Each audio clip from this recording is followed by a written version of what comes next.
Early hours, outbreaks of rain, sleet and snow, Northern Ireland, southern Scotland. By the end of the night, temperatures under clear skies well below freezing, -7, -8 Celsius. Icy stretches, but mild across the south. Outbreaks of heavy rain developing here, but it is really the focus of the snow.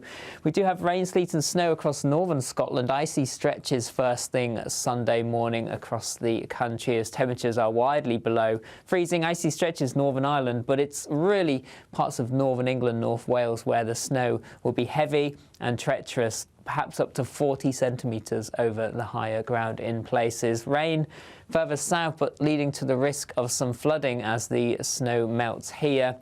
Quite breezy too as the rain continues through the day, but it is really the focus of the snow, particularly across northern England and southern Scotland as we go through the day and afternoon on Sunday. Some brighter skies trying to push into the far northwest, but temperatures really struggling here, not much above freezing, but very mild across the south and southeast here. Temperatures 13 or 14 Celsius with that southerly breeze. The risk of flooding into the evening time as further rain is expected across some southern and western parts. The snow continuing parts of Scotland right through into Monday as well. And it stays cold next week for many, temperatures below average with the further risk of snow at times. See you soon. We'll see a cold snap, which will quickly develop into a warm front. Boxed Boiler Repairs, sponsors of weather on GB News. £50,000 in tax-free cash is like having over £4,000 each month to play with for a whole year. And it could be yours in the biggest Great British giveaway so far. That could be a holiday each month, your mortgage covered, or just the ability to send some of those day-to-day financial stresses packing. For another chance to win, text cash to 63232. One entry costs £2 plus one standard network rate message. Or text bonus to 63232. 5 entries cost £5 plus one standard network rate message. Go to gbnews.com/win. Entries start from just £2. You can call 0903 681 3232. Calls cost £2 plus your network access charge. Or post your name and number to GB10 PO Box 8690 Derby DE1 9TT. UK only. Entrance must be 18 or over. Lines close at 6 p.m. on the 31st of January. Please check the closing time if listening or watching on demand. Good luck. This is GB News, Britain's news channel. Recruiters are warning that if you're not tech-savvy, you could be missing out with your CV failing to make it through an AI-powered sifting process. So we've gone from sort of computer says no HR people ticking boxes to AI, right? Is that right? Yes, well, this applies once you're in the job as well, as a recent report revealed that employees expect AI will manage an average of a third of their tasks within the next 12 months. Well, joining us now to discuss this is Cosmo Curry, founder of Van Kuysen, a leading company in technology recruitment. Morning, Cosmo. Morning. Good Hi, morning. Ben. Well, yeah, thank you for joining us. It's very interesting, isn't it? Because AI is, of course, on the rise and now in the workplace and in universities and things. Another article came to mind. There was a student recently, I think it was in the news just the other day, that got in trouble for using AI. So there's, you know, for exam purposes and essays. So there's lots of different ways that it can be a good thing and a bad thing. But you're, of course, here to talk about the ways in which AI is a good thing within the workplace. Absolutely. I mean, AI is here to stay, for sure. And we're seeing this rise of people using it in such a clever format. And the other side of it is also we're seeing people who are using it and during the process of that, they are losing their character. We're losing the actual insight into the individual behind that. And so we've kind of got this kind of mix. And I think AI is phenomenal when you're looking at it from a point of view of optimization, point of view of speed, getting results.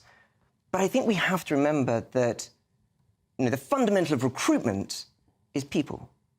And we cannot substitute the people, the personal aspect, by replacing that with AI. GB News, the People's Channel.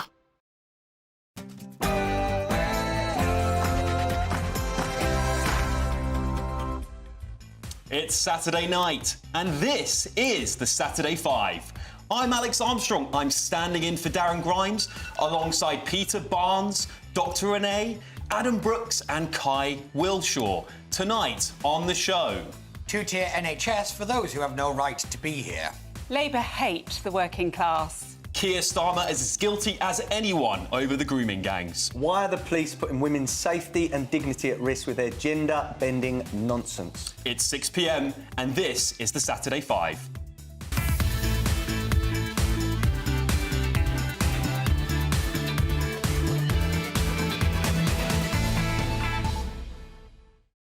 And finally, quitting Labour councillors should stop playing student politics. That's right, Kai's going to go in on those 20 councillors that quit the Labour Party. Good evening, everybody. This is the Saturday 5 with me, Alex Armstrong. And before you ask, I know everyone's burning to know where on earth Darren Grimes is. Well, all that chatter about Butterworth's adventures in Syria and the Middle East last weekend, I half expected Darren to embark on his own little crusade. But no, our very own political maverick isn't gallivanting in the foreign lands. He's decided to wage his own cultural war right here on home soil. He's up north, gates crashing an ex-Tory candidate's birthday party in Yorkshire. I actually think that might be a little bit more dangerous for him than going to the Middle East. But tonight, I'm joined by Peter Barnes, the political strategist, who seems to have mastered the art of losing gracefully. And if you mean losing gracefully, it's still defending the Tories after taking a tanking in the polls. And it turns out calling Reform voters Faragistes and alienating the base isn't quite a winning strategy he thought it was. And now, instead of crafting campaign slogans, he's stuck brainstorming excuses for why the Tories have lost in a landslide. Sorry, Peter.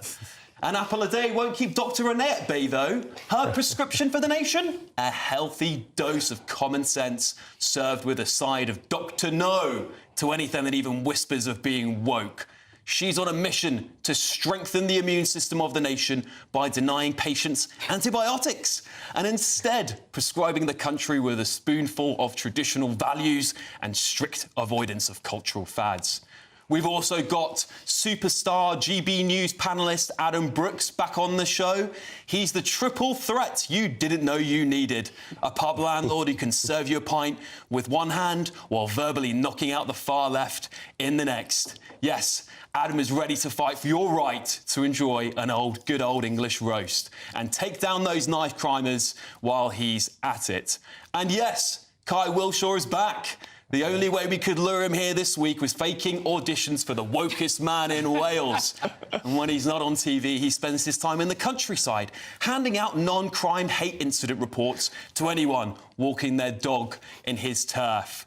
So, let's get this show on the road. Each host outlines their argument about a chosen topic, then we all pile in and things get a little bit scrappy, as you all know. And of course, I want to know your views. So please send your views in to gbnews.com/yoursay.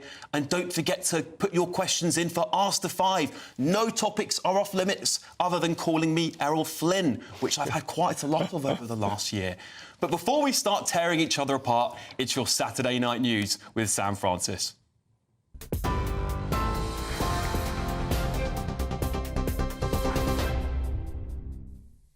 Very good evening from the newsroom. The top story tonight. Nigel Farage has vowed to target the Conservative leader's seat at the next general election, accusing Kemi Badenoch of being a rude and ranting conspiracy theorist. At a Reform UK East of England conference earlier in Chelmsford, he held up a phone showing the party's membership had passed 170,000 people. Oh,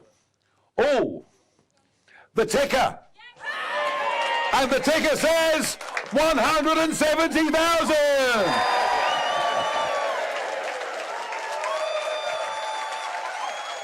Kemi, are you watching on the live stream? Did we deliberately fiddle it so that it happened during my speech? Did it hell? It's happening, folks, because this party is on the march. Well, that follows claims from Kemi Badenoch that Reform's online membership figures are fake. That's despite several news outlets now reporting the membership data is, in fact, accurate. Farage told supporters he was offended by accusations of being a fraudster, saying that he's never been dishonest and will never be. He also invited supporters to an event later this month to prove the numbers are real, adding that her criticism had fuelled a surge in new members.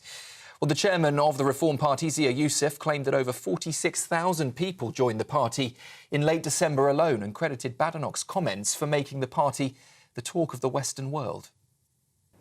We all know that we should be very grateful to Kemi. We should be very grateful to the leader of the Tory party, because in the preceding 24 hours of her ill-advised outburst, Reform UK signed up more members than in any 24-hour period in our entire history. So can we please give a big Reform round of applause to Kemi Badenoch? In other news tonight, the Prince of Wales says he and his wife, Princess Catherine, are shocked and saddened by the death of his former nanny's stepson. That was in a vehicle attack in New Orleans. 31-year-old Edward Pettifer was one of 14 people killed when a pickup truck ploughed through crowds on New Year's Day, injuring at least 35 others. His Majesty the King has also offered his personal condolences to the Pettifer family, who say Edward was a wonderful son, and added that they are devastated by the loss. Meanwhile, police in the United States say the suspect, Shamsud-Din Jabbar, also fired shots before being killed by officers at the scene. And the FBI have now confirmed an Islamic State flag was found in the vehicle, with President Joe Biden linking the attack to terrorist motives. The first boatload of illegal migrants this year has crossed the Channel today, with 50 people intercepted by Border Force early this morning and now brought to Dover. It comes as figures show the number of people arriving in small boats in 2024 was up by a quarter on the previous 12 months. Reform UK leader Nigel Farage has called it a national security emergency and blamed mass immigration for what he described as a complete cultural disaster. Weather news, and the UK is bracing for heavy snow and icy rain set to hit within just hours, with the Met Office warning there could be considerable disruption in some areas. 2 amber and 2 yellow alerts have been issued by the Met Office across most of the country, with up to 40 centimetres of snow expected. Forecasters say power cuts are also likely and that vehicles could become stranded on roads as wintry conditions continue. And we're being warned that trains and flights could also be delayed or even cancelled. And in the US, a judge has ordered Donald Trump to be sentenced next week in his New York hush money case, but he has suggested the US president-elect won't be jailed. In a surprise move, the sentencing has been set for the 10th of January, just 10 days before the inauguration. Trump's spokesperson, though, has called the case lawless and a witch hunt in a statement released after that date was announced. That's the news on GB News. I'll be back with you for another update in an hour. For the very latest GB News direct to your smartphone, sign up to News Alerts by scanning the QR code or go to gbnews.com/alerts.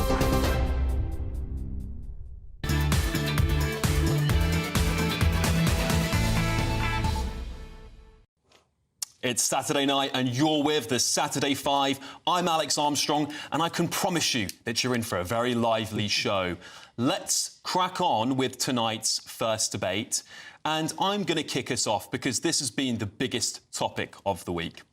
This week, ministers like Jess Phillips have finally been exposed over their hypocrisy on the grooming gang epidemic.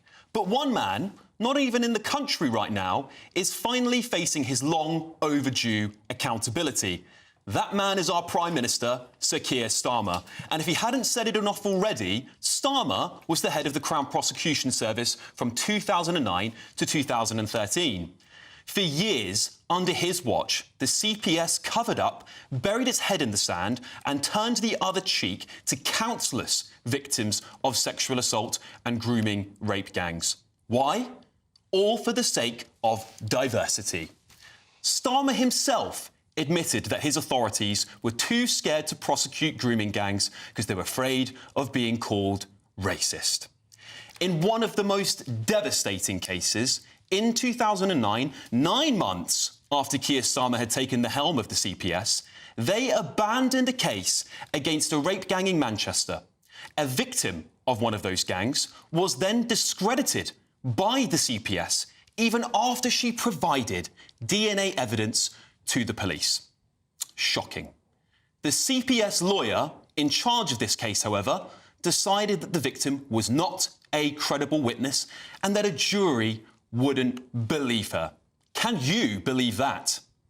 This forced Greater Manchester Police to halt its entire investigation into grooming gangs. It then took 2 years for Starmer's CPS to review its original decision on that case and charge the suspects. A further year later, Sir Keir finally decided to do something and implement reforms at the CPS. But how have those reforms gone? Well, the Warwick Academics final findings report slammed lawyers at the CPS for still using victim-blaming language about rape complainants and failing to take seriously child sexual assault allegations to this day. This is 2024, everybody. It's as clear as day to me that Keir Starmer is incompetent, negligent, and utterly ineffective. Under his watch, the CPS allowed child rapists to roam free in our country, and innocent victims were denied justice, not forgetting his utterly useless reforms. That man shouldn't be allowed within 10 feet of Downing Street, let alone the civil service. And I haven't even got the time to cover the multitude of other failures under his watch, including the failure to prosecute predators like Jimmy Savile, Mohammed Al-Fayed, as well as the post office scandal, all under his time in the CPS. But to top it all off, Keir Starmer received a knighthood for his catastrophic leadership. Arise, Sir Keir Starmer. What a disgrace our system is. The time for excuses is over. The world is watching now. We can no longer afford to simply accept apologies and useless reforms any longer. Those officials who knew about this scandal and failed, utterly failed to act, must be jailed. They must be jailed for their complicity. And those who turned a blind eye or conveniently didn't know this was happening under their watch, well, they should be permanently banned from ever holding a position of power in politics or government ever again.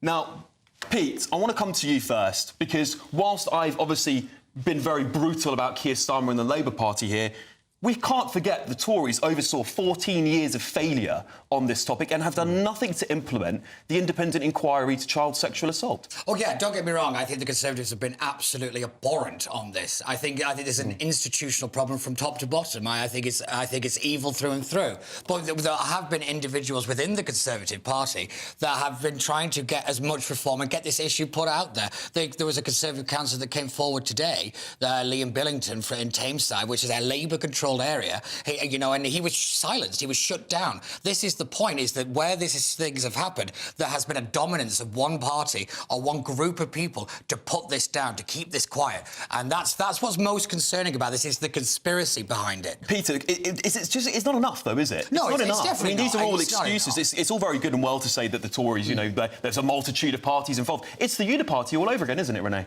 It is the uniparty, and what really worries me about this is we keep talking about it, with due respect, Peter, I know it's easy to do, in the past tense.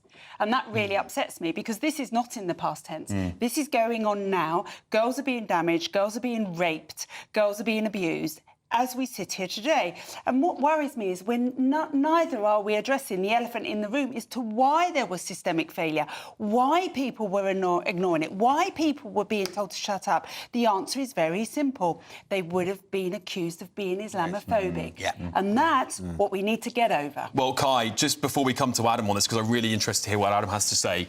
Come on. I mean, Labour have failed miserably. Jess Phillips has let the country down again, despite sitting on her moral high horse. Am I right?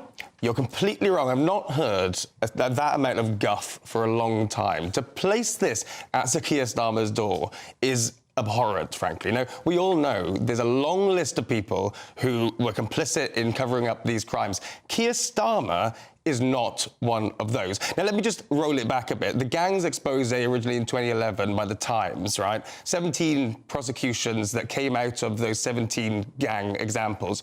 14 of those were started by Sir Keir Starmer when he was at the CPS. Just before he left the CPS, he was the one to implement guidance stopping women and girls and children. Let me finish. Guidance has done nothing. But the guidance was there, and it's the right thing to do. And he recognised that. He's the one who put Nazir Afzal in a key position to try and bring together a network of prosecutors to focus on child sexual abuse. So to put it at his door is ridiculous. Adam, what do you think of what's been going on here? Look, this is one of, if not the biggest scandal that this country has ever seen. Young girls not just groomed, but raped. Now, I'm a father of 2 daughters.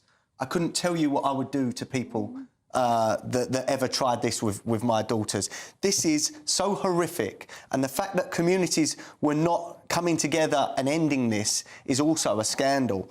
Now, there's reports of hundreds of thousands of victims, possibly. That is shocking. Now, one thing I would like to say is if it wasn't for people like Tommy Robinson and Maggie Oliver and some other whistleblowers, we would not know the true extent to this. So it's great that people like Elon Musk are now putting this to the world, because we need to go down every avenue to find out who facilitated it and why they did that. Well, I think that's a really interesting point, because I think what Elon Musk does in this, whether you like him or not, is he's turned the rock over and it can't be turned back. That's very true, but there is a much bigger conversation to have here, and that is institutional decline. Trust in our institutions is gone now. OK, guys, sorry, we're going to have to wrap it up there. Grooming gang whistleblower Maggie Oliver, she's all over the Daily Mail today, so please give it a read. But she's going to be joining us tonight live at 7 p.m. for our big interview, just after 7 p.m. But in a statement provided to GB News, a Labour Party spokesman told us this: "We will welcome and support any independent investigation commissioned by Oldham Council, which puts victims' voices at its heart, following the example of Telford and Rotherham. We also continue to support wider work commissioned by Mayor Andy Burnham into child protection issues across Greater Manchester, following the review into historic safeguarding issues in Oldham, which was published in 2022. Labour in opposition called for and supported the national inquiry into child sexual abuse under Professor Alexis Jay, which concluded in 2022. The government, the Labour government, is now working at pace to implement the recommendations, including the duty to report." Right. Wow, that's a big way to start the show. Who is up next? I believe that's me. Take it away. So, A&E waiting times are up. Ambulance waiting times are up. There are 22,000 patients waiting over 65 weeks for treatment. However, if you throw your passport in the sea, if you fake being gay, or you ask a vicar to sponsor you, voila, there's VIP services in our NHS. But two-tier society is back with a bang. With 1/3 increase in asylum seekers since Keir Starmer became Prime Minister, those without a right to be here are given VIP access to our services, to our NHS, and many other services through councils and local authorities that you don't get. You are now a second-class citizen in your own country. This is a scandal of national proportion, and it has to stop. We have to become asylum skeptics, otherwise there will be nothing left of this country.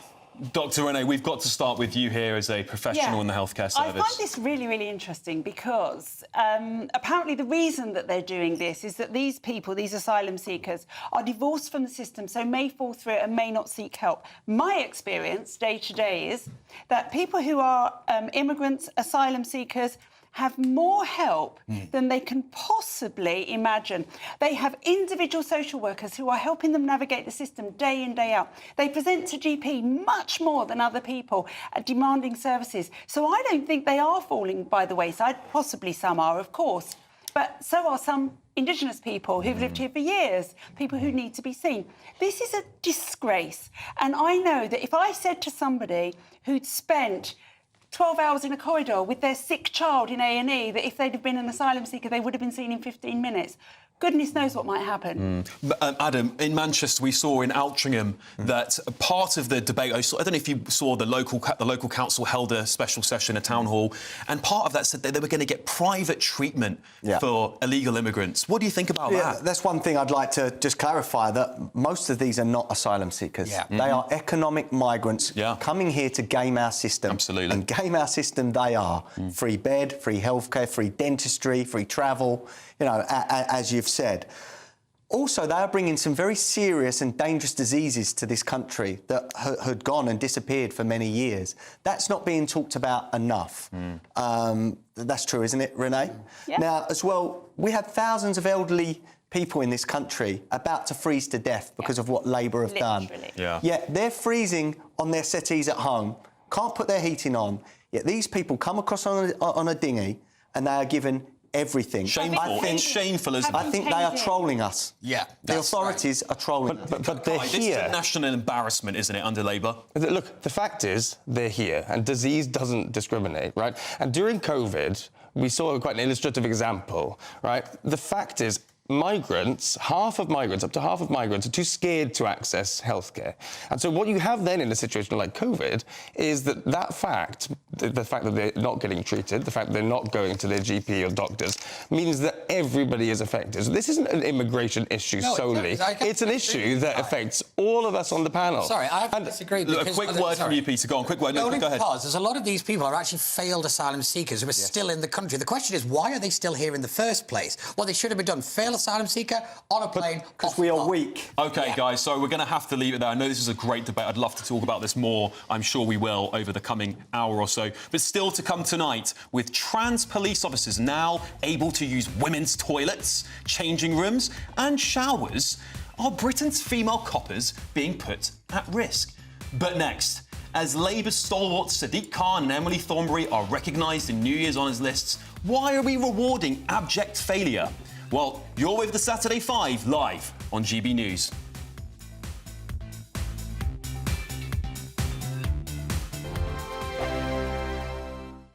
Sunday with Michael Portillo from 11, only on GB News. Dora Carrington is not known to lots of people, and very few pieces are in public collections. So you have had a great deal of work to do to put this exhibition together. Absolutely. It's been, next year, it will be 30 years since the last major exhibition of Carrington's work, which happened in 1995 at the Barbican Gallery. And I guess if people know Carrington's work, they might have seen the film that took place that year, that came out that year, starring Emma Thompson as Carrington and Jonathan Pryce as Lytton Strachey, who was her main kind of key relationship in her life. And that, in a way, dramatised a lot of those relationships. And so people will often know her life as much as her art. There's only 16 works in public collections, and so apart from chances such as the big billboard campaign you mentioned 10 years ago, there have been very few chances to actually see her work in the flesh. And so what this exhibition does is bring together around 80 works by Carrington and a few of her key contemporaries, providing a new generation really a chance to see and enjoy her work. She was one of the most remarkable of her generation at the Slade School of Art. She won several prizes for her drawing and her draftsmanship. And in the first room of the exhibition, we have some of the work, for example, a couple of female nudes that she painted when she was at the Slade, and they really are kind of quite outstanding. One of the things that's been said is that in her landscapes, she's sometimes painting the human body as well as the landscape. Is that something that occurred to you? Can you stand up that? Yes, I mean, one of her most famous paintings we have of Spain has. It's very much like you could liken it to the female form. You know, the kind of the delicately put. Yes. GB News, the People's Channel. Join me, Camilla Tominey, for a frank and honest discussion with those in power that cuts through the spin and gets to the heart of the issues shaping our nation. You haven't confirmed that you want to stand as leader, but you haven't ruled it out either. This report basically says that he's not fit to stand trial. Is he indecisive? Incompetent? I deliver the dose of reality Westminster needs. That's the Camilla Tominey Show at 9:30 every Sunday on GB News. The People's Channel, Britain's news channel. It's Patrick Christie's Tonight, and here we do things differently. It's explaining the absolute madness of this, doesn't it? It's explosive. I mean, this is very good. It's lively. 850. Your government sat there short and it did nothing. It's controversial. And the Middle East has been in turmoil since before I was born. It's everything you need to kickstart your evening. Everyone's had their Weetabix tonight. I love to see it. That's Patrick Christie's Tonight, weeknights from 9 p.m. Only on GB News, the People's Channel, Britain's news channel.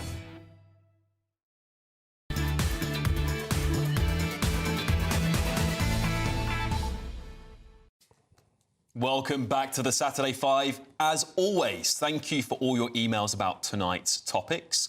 Jack says jail time is a minimum requirement for all those who colluded in the mass rape of children. I couldn't agree more with you, Jack. It's disgraceful.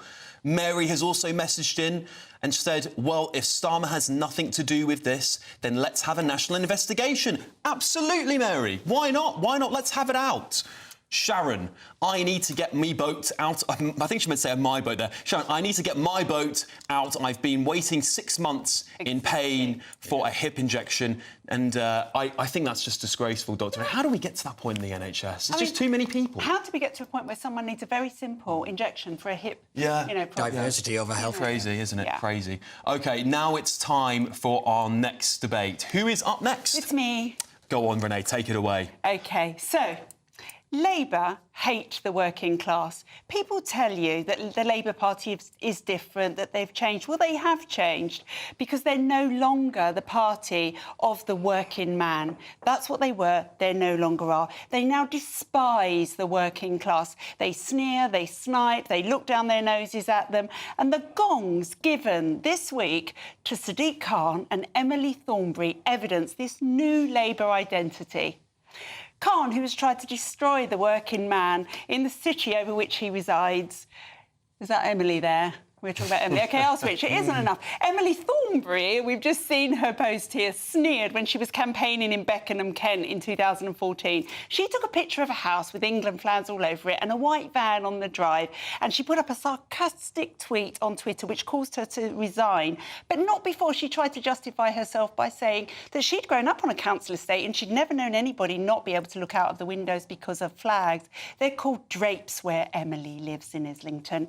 Khan has tried to destroy the working man in London. He doesn't care about him. With his U-layers, his congestion charges, bike lanes, his low-traffic neighbourhoods, he doesn't care that the working man who works with tools needs a car to get them around. He doesn't understand that you can't flip your ladder on the back of your cycle. He doesn't care because, after all, they're not really his voters, are they?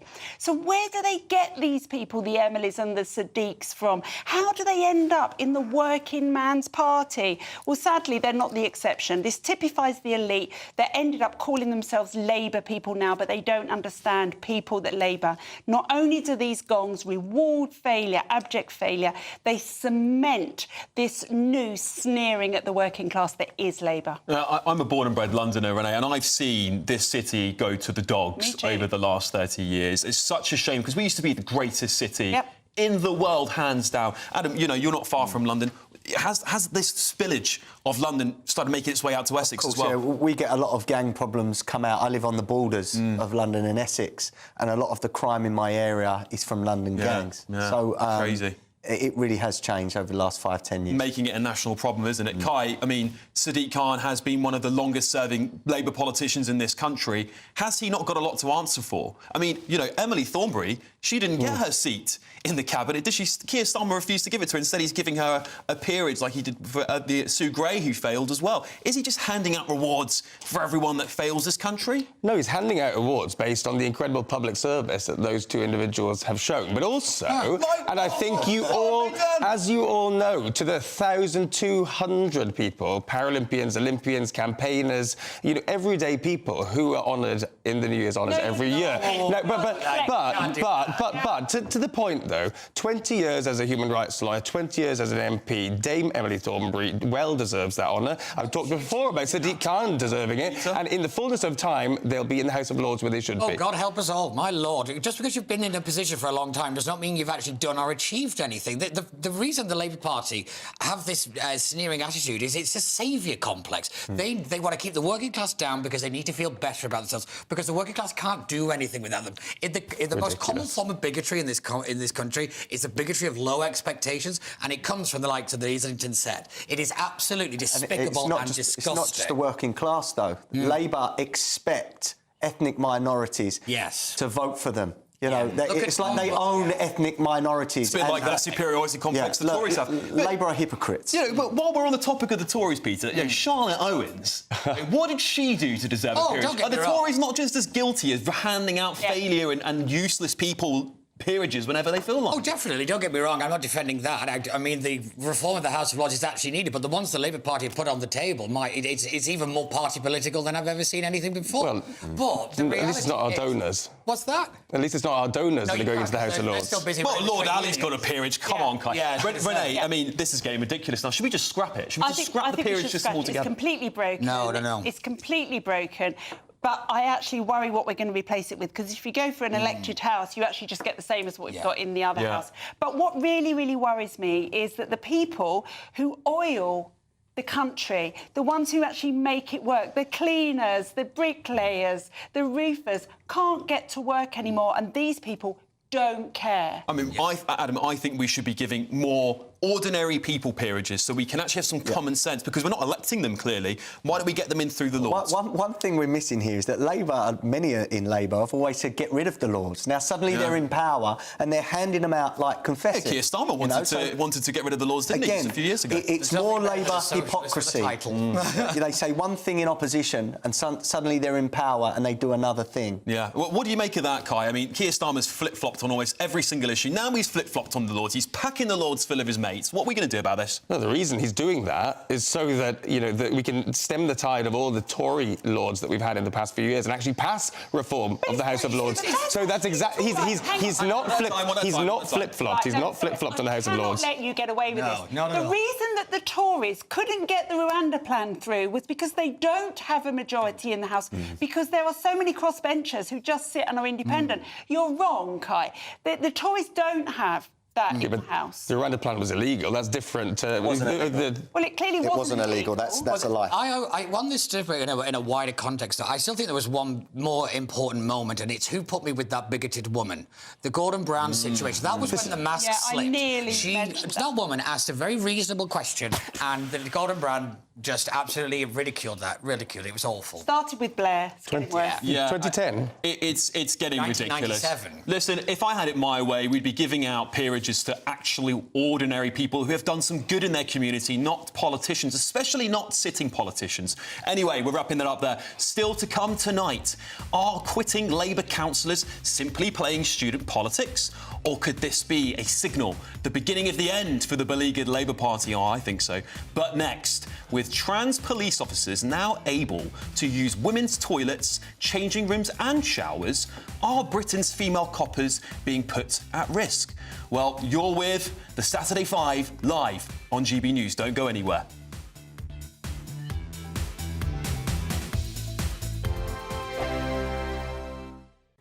Hello there, welcome to your latest GB News weather forecast from the Met Office. It remains very unsettled through the rest of this weekend. Heavy snow, particularly across northern England, North Wales, the Midlands for a time. The risk of ice in places too, and heavy rain as well for parts of Wales and the southwest, all thanks to this area of low pressure moving in from the Atlantic, bumping into cold air. So we've got widespread heavy snow across parts of Wales, the Midlands, East Anglia, pushing northwards into northern England, southern Scotland, turning back to rain, though, on its southern edge. So outbreaks of rain for the rest of England and Wales. We could see some disruption. Met Office warnings in force as temperatures plummet below freezing, and quite widely an unsettled start to Sunday morning. We could see travel disruption, power outages, particularly across northern parts of England, southern Scotland to start Sunday morning. A bit of a drier picture first thing across northern Scotland, some sunny spells, wintry showers. Icy stretches though as temperatures are well below freezing. Icy stretches for Northern Ireland too, and then disruptive snow as we push into northern England. So do take care if you are travelling first thing. And across the rest of England and Wales, a wet start. Outbreaks of rain here, turning quite windy as well. And little change through the day, really. We continue to see outbreaks of snow, particularly across northern England, southern and eastern Scotland. A wintry mix across Northern Ireland.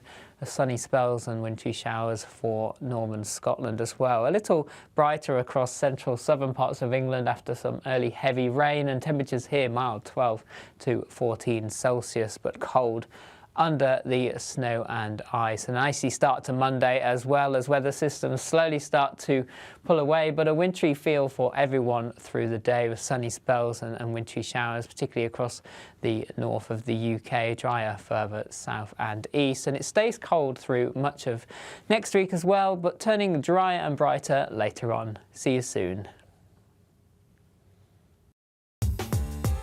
I'm Christopher Hope. From pop stars to politicians, I'll interview anybody in a pub who's got a political opinion. Join me every Friday on Spotify, Apple Podcasts, YouTube or gbnews.com, or wherever you get your podcasts. This is GB News, the People's Channel.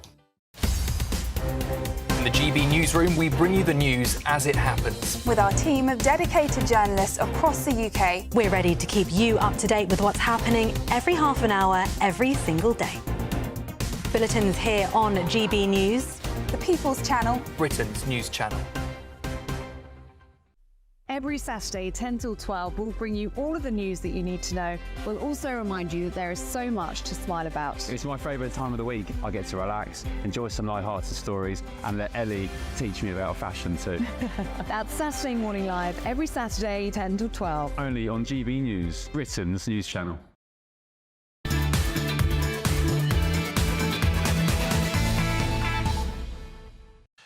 Welcome back to the Saturday 5. As always, thank you so much for your emails. And please don't forget to send us your Ask the 5 questions. Put that in your say, gbnews.com/your say.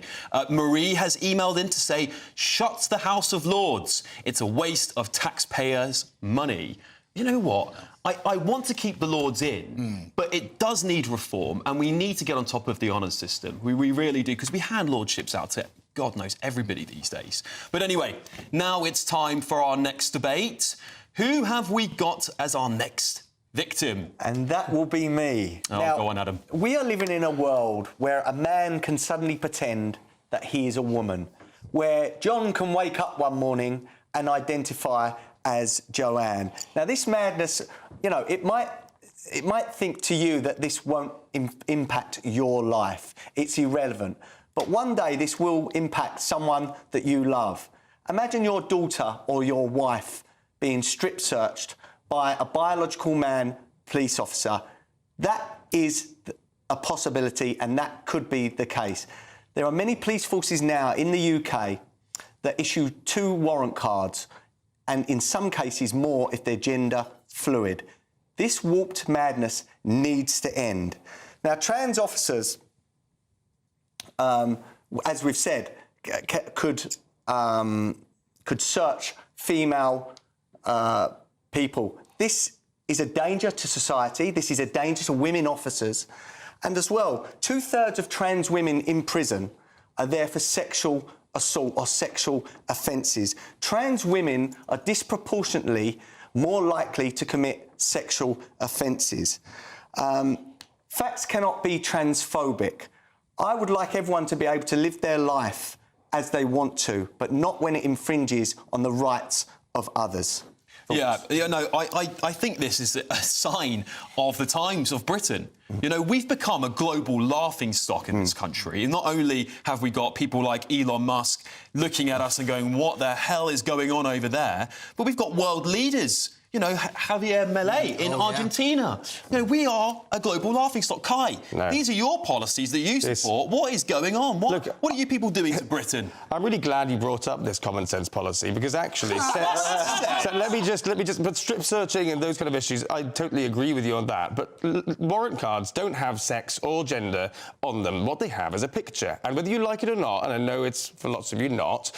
There are people, trans women, who are biological males who are transitioning to become women. And the fact is they look, in many cases, like women. No. And so the counterfactual here is what you want is for the picture to show somebody who looks like a man, and for them to turn up with a warrant card that looks like the warrant card that looks like a man, and for them to look like a woman. Now that, especially in the wake of Sarah Everard, the trust in the police is so important, and that would undermine trust even further. So I think, honestly, this makes a lot of sense in some cases, and it's not many cases, because when the Metropolitan Police did a trial of this, only one person participated. One thing I forgot to say in my intro there is that 95% of trans women or more still have a penis. Of course they do. Now, if you're a woman police officer... But that's a fact, Kai. If you're a woman police officer, you do not want to be able to shower or be in a changing room with someone that identifies as a woman but still has something swinging between their legs. Renee, look, you've got a young daughter. I mean, how do you feel about her growing up in this world? I mean, it's terrifying, and I'm very, very clear. This is down for parents now, have to take control of their children. And I tell my daughter very, very clearly that men cannot become women or vice versa. And if she hears that, she's polite, she smiles, she comes home, she talks to mummy and daddy.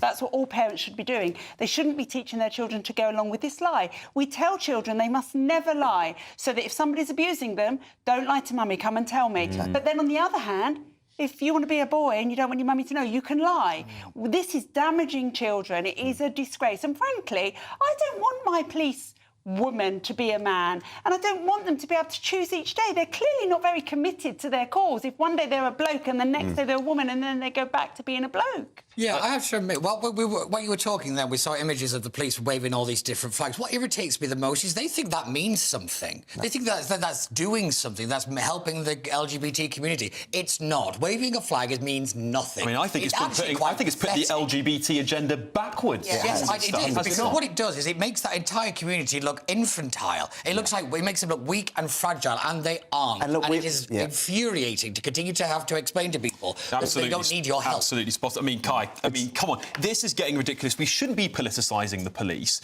There is no factual evidence to support a man can never become a woman genetically.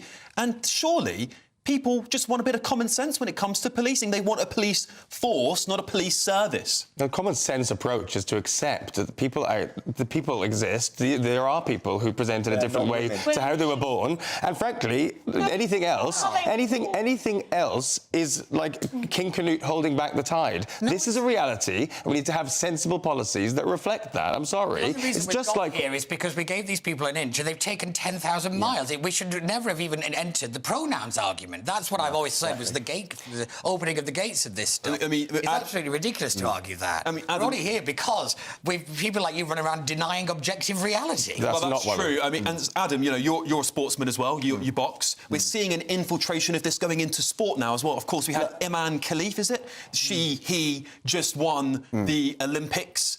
Is it the Olympic gold medal for women's boxing? And it's come out that she's actually a man. Look, that's quite a complicated case, but we have seen we have seen a lot of trans competitors cheating in women's sports. That needs to stop, not just for safety, but for fairness. Why can our women not have fair sport and men can? Look, a lot of these athletes are so bad in their biological sex, the male criteria. They go to the women's to try and nick trophies and medals, and it's got to stop. Yeah, bringing this back to the police for a second here. Renee, would you let your daughter go into the police force now? Oh, no, and I would hope that she wouldn't want to. I do actually have, my stepdaughter is in the police force, and I've had these conversations with her. They are so brainwashed by the training that they have had, which has been supplied by Stonewall. They will actually look me in the eye and say, well, don't you think it's lovely that someone born in the wrong body can actually say it? Nobody is born in the wrong body, let's be clear. So, no, I wouldn't, and I wouldn't want her to. And frankly, if you have a problem with believing what you really are, then you shouldn't be in the police force, because you should go away and sort out that problem. Kai, I mean, look, I want to give the final word to you on this. How do we move forward? How do we have a situation where trans people can work in the police force, because we don't want to discriminate against them, but don't have all these special treatments as they shouldn't? At the expense of women. At the expense of women. It starts by having a shred of humanity for these people. And frankly, I've said this a million times before on this channel, I continue to say it, we seem to be obsessing over a tiny minority of the community who seem to pose very little real threat to people across the UK. And to make this into to make a molehill into a mountain, I think is so unfair. Structure of society that affects pretty much everything and everyone. That is what this subsource. But where's your But where's your policy solution for it? I've not heard anything that makes sense and respects trans people, and I'm still waiting. As a woman, it's not my job to find a solution. No. It's my job to say that I have rights too, and your job is not going to override them. But as policymakers, it is their job, and I've seen nothing. By not encouraging it. I mean, you know, I've had your views coming in, guys. We've got Frederick here who said, Kai, get a grip. A biological man will always be a man, and that's a fact. I couldn't agree more with you, Frederick. Still to come tonight, though, grooming gang whistleblower Maggie Oliver says Keir Starmer is as guilty as anyone she knows in the scandal. She'll explain later, just after 7 o'clock. But next, are quitting Labour councillors simply playing student politics? Or could this signal the beginning of the end for the beleaguered Labour Party? You're with the Saturday 5. Don't go anywhere.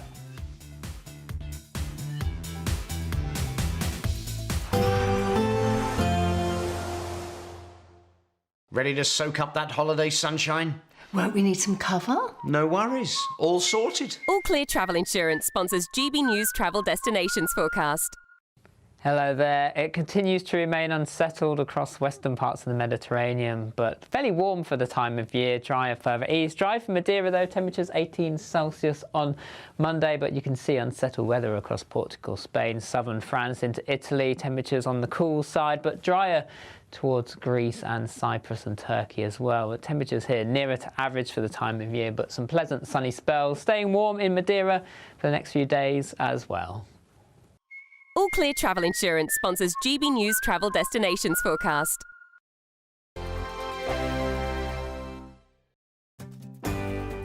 I'm Michael Portillo. This is GB News, the People's Channel, Britain's news channel. Thank you, Britain. Thank you for watching. Thank you for listening. Thanks for subscribing. Thank you for your support. It's you that make us the People's Channel. As we reflect on our journey so far, we're filled with immense gratitude. You mean the world to us. We couldn't have reached this point without you. As a very special thank you, we are giving you the chance to win one of 50 GB News thank you boxes. They're worth £50 each. For full terms and conditions, and to enter, just go to gbnews.com/thank you.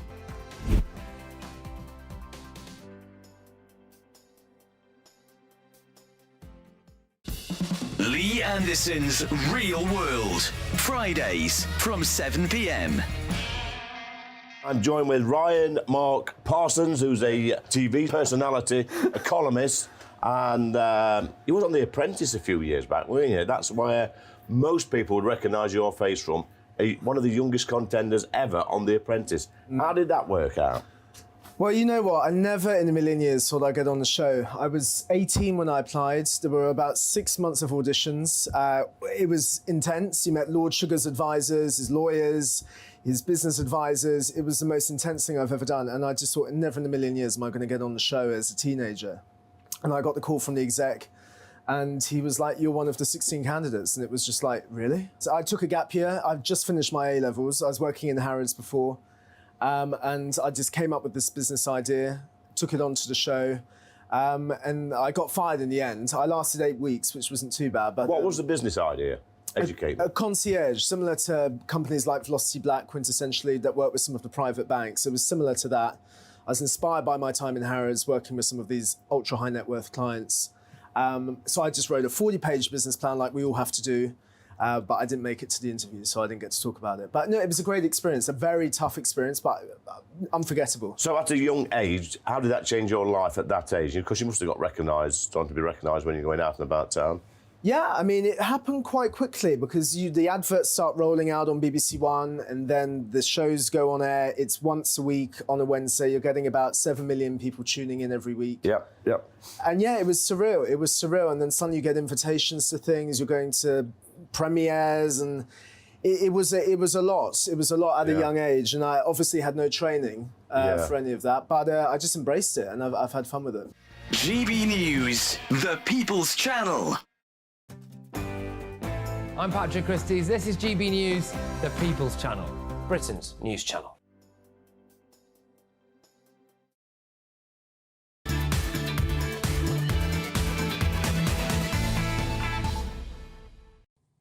Welcome back to the Saturday 5. As always, thank you for all of your emails about tonight's topics. And don't forget to get your questions in for Ask the 5. Nothing is off topic. Let's have a look at some emails, shall we? So Mark says police need to stick to policing And Michael has emailed in to say, I can't believe they are still on. They're still on What is a Woman? Well, what about What is a Woman? So I can't get that one out of my mouth properly tonight. But it is getting crazy, isn't it? All this policing stuff and having men not knowing who they are, women as men, men as women. Imagine being a woman. How do you? I mean, what if you offend the copper? I mean, it's getting crazy. You could offend the copper by misgendering them. Who knows? You'll get a non-crime hate incident for that. Anyway, now it's time for our next debate. I think I know who it is, but who is it? Well, that's me. Oh, dear God. Prepare yourselves, nation. Well, this week, yes, some self-interested wannabe politicians have caused Keir Starmer some drama. Who? Is it the shadow cabinet? No. Is it apartheid Clyde, also known as Elon Musk? No. No, it's the 20 Labour councillors who have quit the party after saying that Labour has ditched its traditional values, cutting up their cards as they do so, the Broxtowe Borough councillors in Nottinghamshire. Now, the idea that you can make change outside of the party that's just won the biggest landslide in 25 years is pretty ludicrous, frankly, and it stinks of student politicking and posturing. And let's not forget, it doesn't work. Anybody remember Change UK? Anybody? Didn't think so. Now, look, I think there's something else to this. And reading the fine print, I think that they could have added that Labour has become anti-self-important, malcontent grifters. What they say is that Labour has gone anti-poor, anti-pensioner, anti-queer and anti-immigrant, and that's why they're off. And so let's say it how it is. Keir Starmer is doing the right thing for the country and is delivering, while councillors are playing student politics. I think I would just say, frankly, I'd rather they leave and we can get on with the business of government. But I'm sure the panel will disagree. Renee, do you think... Hang on a second, because let me just pull you up on one thing here, because this is a little bit rich. Because we had Tory politicians defecting to the Labour Party just before the general election, and the Labour were celebrating them. People like you were celebrating it, Kai. What double standards? I'll tell you for why. It's because the real reason for these councillors leaving, the real reason is 4 of them were barred from standing in the next election. Many of the others are going to be deselected before the borough elections eventually. This is pure self-interest. There's no other reason. There's no other way about it. Tory candidates to defect right before a general election, was it? Well, I'm sure they saw the writing on the wall and we welcomed them in, but this idea... And you celebrated it. You're a hypocrite, aren't you? I'm not a hypocrite, yes, you know that. Oh, I think you are. Go on. You know, we had a lot of Tory defections. Oh, yeah, we Come did. on. But to be honest, you can have those ones, if I'm being brutally honest. Can we check what's in Kai's cup? Because I can't tell the difference between the lot that's just resigned and the one that's running the country. You talk about self-interested, and I mean, and you know, as student politics, that is the cabinet. It's absolutely pathetic the way that this government has been run. You've got Louise Hay, who put billions at risk, you know, and then she turns out to be a convicted fraudster. You've got the Prime Minister that's never in the country. You've got Rachel Reeves, who took the economy and threw it in the ground. I mean, you moan about these kind of different factions, but you're all the same. The problem with the Labour Party is you got a little bit of power when you're all student union activists, and you never let it go. And the country is facing the consequences of that. Look, Pete, I mean, fair enough. I don't disagree with you on Labour, but this is exactly the same words I would use for the Conservative Party. That's why they got absolutely tanked in the general election, isn't it? You know what? I think the country is sick of both of them. Do you agree, Renee? Absolutely. It's the uni party, isn't it? And it's doing exactly the same. And picking up on your point, Kai, that they're anti-poor, anti-queer, you know, anti-immigrant. If that were true, we might be on a track to actually get this country back, apart from the poor bit, obviously, because they're clearly not anti-poor, because they've just thrown all of our pensioners to death in winter. But they are not anti-immigrant, as we know. How many came over today, guys? How many have come over since Keir was in? How many hotels are we filling up every day whilst our pensioners freeze to death? So, Adam, let's come to Adam on this stuff as well, because, you know, Essex is going through a bit of a transformation. It's becoming more reform. We saw quite a lot of Tories almost losing their seat there. Are people starting to wake up and say, I've had enough? And are those councillors right to resign? Do they have a conscience on if they've got a conscience, then yes. But one point I will say, it wasn't really a landslide. It was one of the lowest turnouts in 20-odd years. This is a very... Just not. What's not wrong about that? It was the biggest landslide in 25 years. That is just what it was. Yeah, well, it was a landslide in terms of seats, but the vote share was low. Look, many people I speak to in Essex are have had enough of the uniparty and they are going to reform, and that is a fact. Yeah, I think you're absolutely right there, Adam. Sorry, guys, we're going to have to wrap it up there, but there is loads more to come on the show tonight, including an interview with Maggie Oliver. She's all over the Daily Mail today. She exposed the appalling handling of the Rochdale child abuse case by her own force. Can you believe that? And Peter and Adam will be taking on each other in the Saturday Scrap. Sorry, that came off a little funny there. All of that and much more coming up in the next hour, so don't you move a muscle.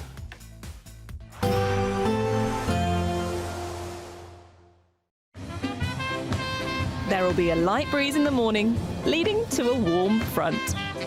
Boxed heat pumps, sponsors of weather on GB News. Hello there, welcome to your latest GB News weather forecast from the Met Office. It remains very unsettled through the rest of this weekend. Heavy snow, particularly across northern England, North Wales, the Midlands for a time. The risk of ice in places too, and heavy rain as well for parts of Wales and the southwest, all thanks to this area of low pressure moving in from the Atlantic, bumping into cold air. So we've got widespread heavy snow across parts of Wales, the Midlands, East Anglia, pushing northwards into northern England, southern Scotland, turning back to rain though on its southern edge. So outbreaks of rain for the rest of England and Wales. We could see some disruption. Met Office warnings in force as temperatures plummet below freezing, and quite widely an unsettled start to Sunday morning. We could see travel disruption, power outages, particularly across northern parts of England, southern Scotland to start Sunday morning. A bit of a drier picture first thing across northern Scotland, some sunny spells, wintry showers.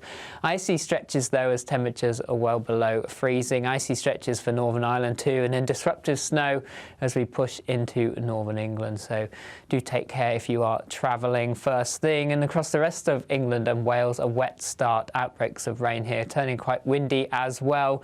And little change through the day really. We continue to see outbreaks of snow, particularly across northern England, southern and eastern Scotland. A wintry mix across Northern Ireland. Sunny spells and wintry showers for northern Scotland as well. A little brighter across central southern parts of England after some early heavy rain, and temperatures here mild, 12 to 14 Celsius, but cold under the snow and ice. An icy start to Monday as well, as weather systems slowly start to pull away, but a wintry feel for everyone through the day with sunny spells and wintry showers, particularly across the north of the UK, drier further south and east. And it stays cold through much of next week as well, but turning drier and brighter later on. See you soon. We can expect clear skies, leading to a light and warm day ahead. Lovely. Boxed Solar, sponsors of weather on GB News. Imagine how £50,000 in cash from us could make your new year go with a bang. From treats to holidays to fun times with the family, a totally tax-free £50,000 in cash could make you feel alive in 2025. And just one entry into the Great British Giveaway really could make £50,000 cash all yours. For another chance to win, text cash to 63232. One entry costs £2 plus one standard network rate message. Or text bonus to 63232. 5 entries cost £5 plus one standard network rate message. Go to gbnews.com/win. Entries start from just £2. You can call 0903 681 3232. Calls cost £2 plus your network access charge. Or post your name and number to GB10 PO Box 8690 Derby DE1 9TT. UK only. Entrance must be 18 or over. Lines close at 6 p.m. on the 31st of January. Please check the closing time if listening or watching on demand. Good luck. GB News Breakfast, every day from 6 a.m. So maybe people are opting for the more traditional ways of meeting people. Organically. Meeting organically. It's the only way to actually... Well, I know some people have it's worked very well for some people. I mean, I personally think that doing things more organically is probably going to be better, or it's more to my taste. But it has worked well for lots of people. So I absolutely agree. There's a very interesting young woman, she's about 22, who writes on this and has a podcast called Freya India. And she talks about this dating industry, and she said all she ever wanted to do as a teenager was go down the pub and meet a man and fall in love. And the dating apps just don't do that. And she said they've become so, you know, it's just literally people looking for sex. You know, we need to get back to traditional ways of meeting face to face, but we also need to stop toxifying it. You know, a man flirting with a woman is not toxic. Men and women have done this for years. Obviously, you know, we need to know about boundaries, but we also need to allow men and women to do what comes naturally. I think it's also about spontaneity in society. It's much harder to, you know, just randomly go out in an evening in London and not know what you're doing and have a good time than it was, I think, you know, 15 years ago or so. Yeah, and if you don't have spontaneity in your life in general terms, then that spontaneous meeting with someone is less likely. Also, I think it's also where you are, because I was just thinking, as you said, that London, going out to try and meet someone in London is one thing. If you live in a small town and you go down your local pub, there's probably you're more likely to meet someone that you get to know over a period of time. And but this is also why we need to support our pubs and our hospitality areas, because they are important social integrators. They really are. Yeah. GB News, the People's Channel.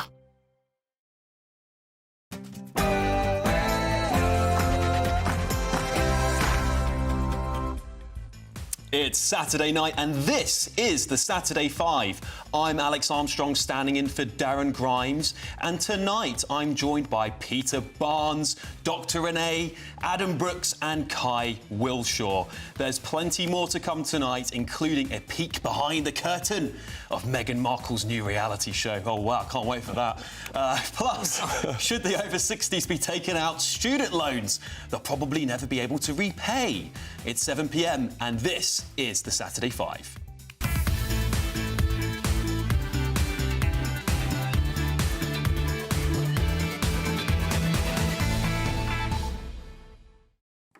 Still to come tonight, we'll speak with former police officer turned whistleblower Maggie Oliver, what a legend, who says that nobody is more guilty than Sir Keir Starmer in relation to the grooming gang scandal that has caused a political eruption in recent days. It's gone totally global. We'll also tackle 5 fiery debate topics in tonight's Bunch of 5, and sparks are definitely guaranteed to fly. Then we'll be answering your questions in Ask the 5. Please don't forget to send them in through to gbnews.com/your say. But first, it's your Saturday night news with the wonderful Sam Francis.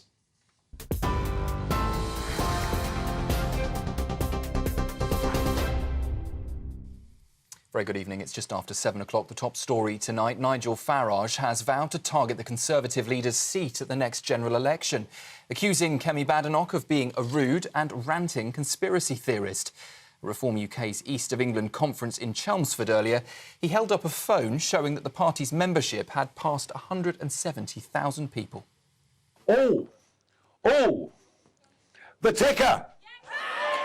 And the ticker says 170,000.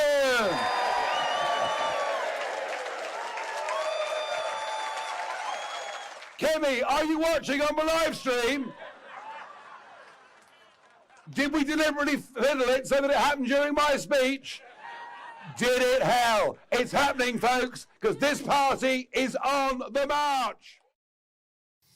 Well, those comments from Nigel Farage come after claims from Kemi Badenoch that Reform's online membership figures are fake. That's despite several news outlets now reporting the membership data is indeed accurate. Farage told supporters earlier he was offended by accusations of being a fraudster, saying he's never been dishonest and never would be. He also invited supporters to an event later this month on the 31st of January to prove the numbers are real, adding that her criticism, Kemi Badenoch that is, had fuelled a surge in new members. Chairman Zia Yousaf also claimed that over 46,000 people had joined the party in late December alone, crediting Badenoch's comments for making the party the talk of the Western world. We all know that we should be very grateful to Kemi. We should be very grateful to the leader of the Tory party, because in the preceding 24 hours of her ill-advised outburst, Reform UK signed up more members than in any 24-hour period in our entire history. So can we please give a big Reform round of applause to Kemi Badenoch? The Prince of Wales says he and his wife Catherine are shocked and saddened by the death of his former nanny's stepson in a vehicle attack in New Orleans. The 31-year-old Edward Pettifer was one of 14 people killed when a pickup truck ploughed through crowds on New Year's Day, injuring at least 35 others. The King has also offered personal condolences to the Pettifer family, who say Edward was a wonderful son and a friend, adding they are devastated by the loss. Meanwhile, police in the United States say the suspect, Shamsuddin Jabbar, also fired shots before being killed by officers at the scene. The FBI has confirmed an Islamic State flag was found in his vehicle, with President Joe Biden linking the attack to terrorist motives. GB News can exclusively reveal today the first boatload of illegal migrants this year has crossed the English Channel. 50 people were intercepted by Border Force early this morning. It comes as figures show the number of people arriving in small boats in 2024 was up by a quarter on the previous year. Reform UK's leader, Nigel Farage, has called it a national security emergency and blamed mass immigration for what he's described as a complete cultural disaster. And the UK is bracing for heavy snow and icy rain set to hit within just hours. The Met Office has warned there could be considerable disruption in many areas. 2 amber and 2 yellow alerts have been issued by the Met Office across most of the country, with up to 40 centimetres of snow expected. Forecasters also say power cuts are likely and that vehicles could become stranded on roads as the wintry conditions continue. Those are the latest headlines. I'll be back with you in an hour. Now, though, it's over to the Saturday 5. For the very latest GB News direct to your smartphone, sign up to News Alerts by scanning the QR code or go to gbnews.com/alerts.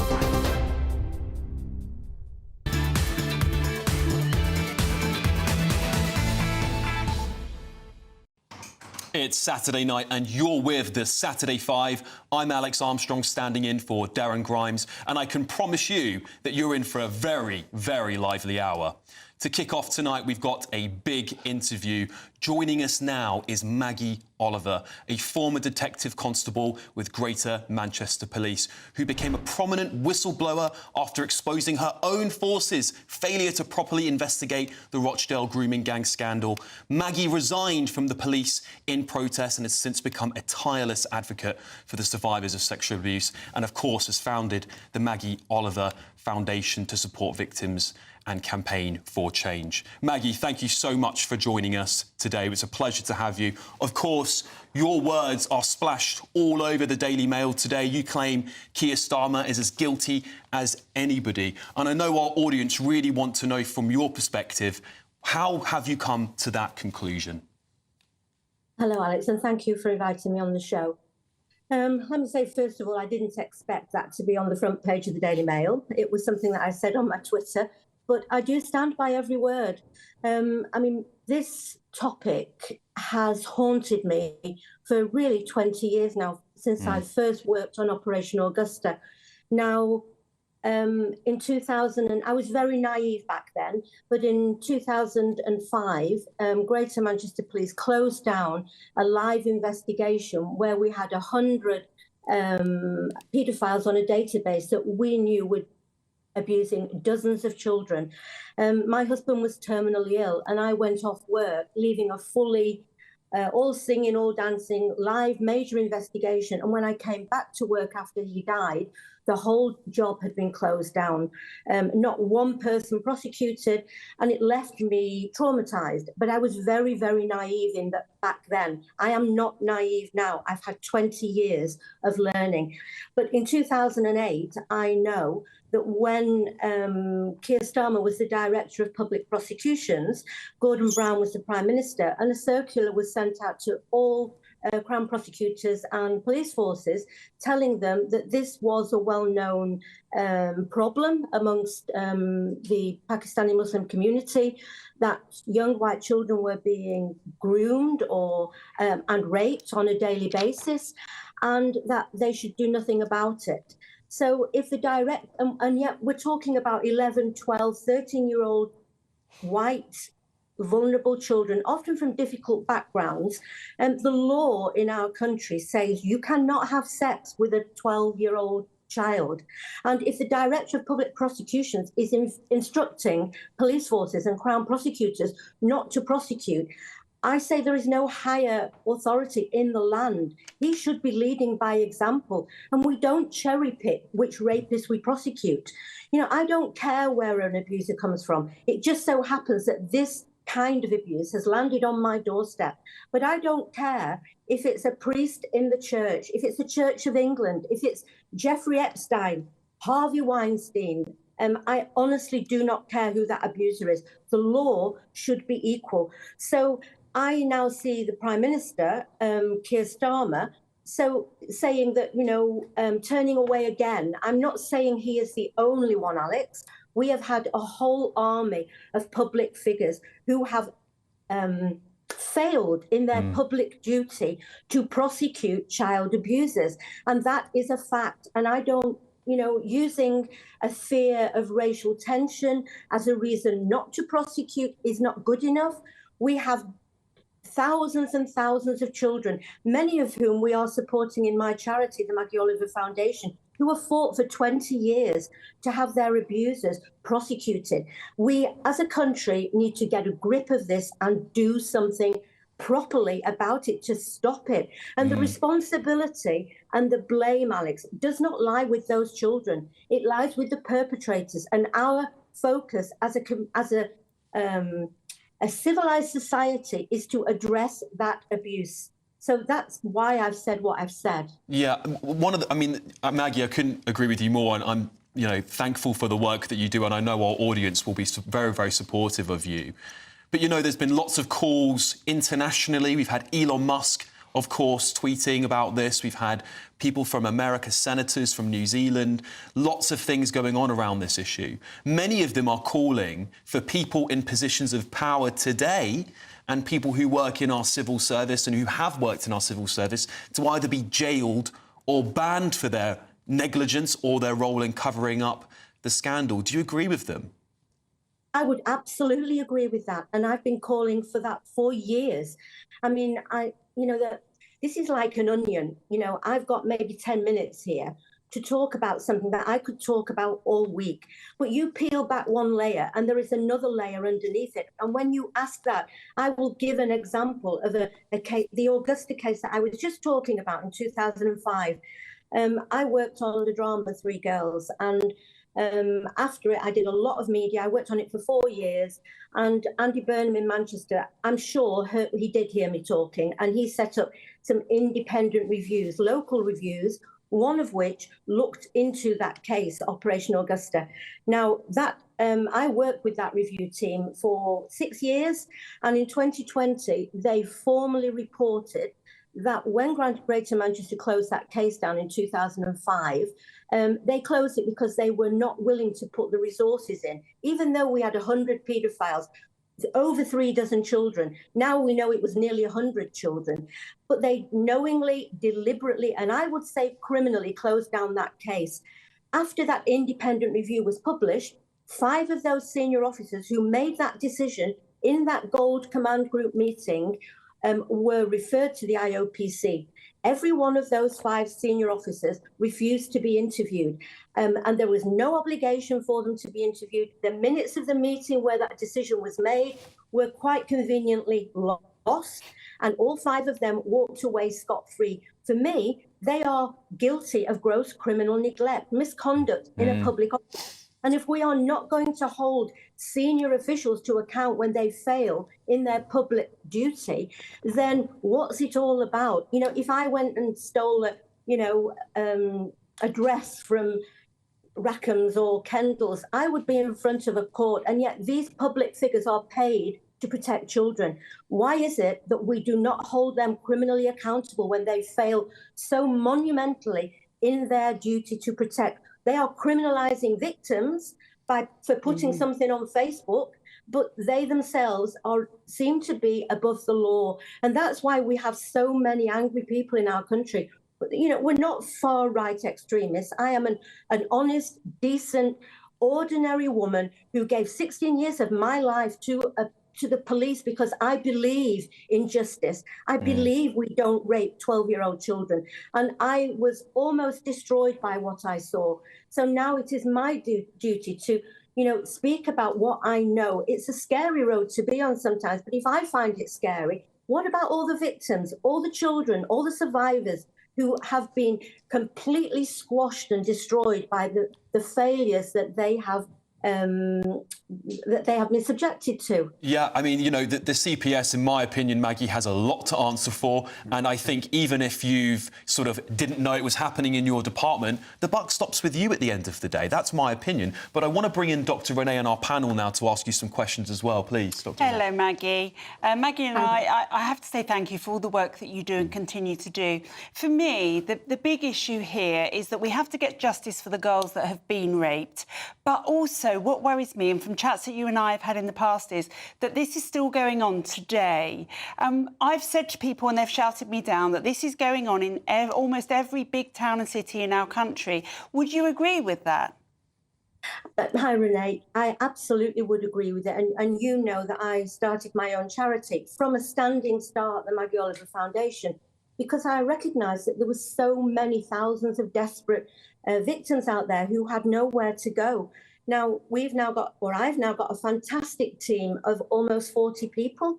Many of those are survivors, and we offer emotional support, but legal advocacy, fighting alongside somebody who is being silenced by the system. We are not funded publicly, so anybody who wants to support a little charity making a big difference, please come to us. But I feel that the responsibility, Renee, there are two sides of it. There is the responsibility to help the victims, but there is also a responsibility to push for change. Actually, I've lost my thread. What did you ask me? Whether or not you think this is still going on today as we sit here. Yeah. What I was going to say is that, so I'm talking to you about cases that are very well developed because the public know about them. But we are dealing with cases today that are still being not dealt with as well as they can. But what I would have to say is that in the foundation, we are building some bridges with good people who are in certain police forces, with good people who feel like me that we need change. This is not directed at them. This is directed at the system, which is being controlled with different agendas by people at the top. And I want to see those people held accountable, not a detective who is, carrying an inhumane crime queue, and they are the ones that carry the can when something goes wrong, because our public services are on their knees, and that includes the police. It includes the Crown Prosecution Service. It does include social services, but somebody has to take responsibility for it. And for me, that's Maggie, those I wanted to ask you, how is this disproportionately affecting poor girls or white girls? I know you've said that earlier and especially in the care system. I know you were talking about that in your opening statement to us, but I know the audience really want to hear more about that. Yeah, I mean, what I would say is that we all know that abuse happens everywhere. It happens in the home, it happens in schools, it happens in football. Wherever you have children, you have predators. But with this particular problem, it's undeniable that the ethnicity of the offenders has played into the unwillingness to tackle the problem. And even today, I have seen so many people trying to say that this is an unfair argument.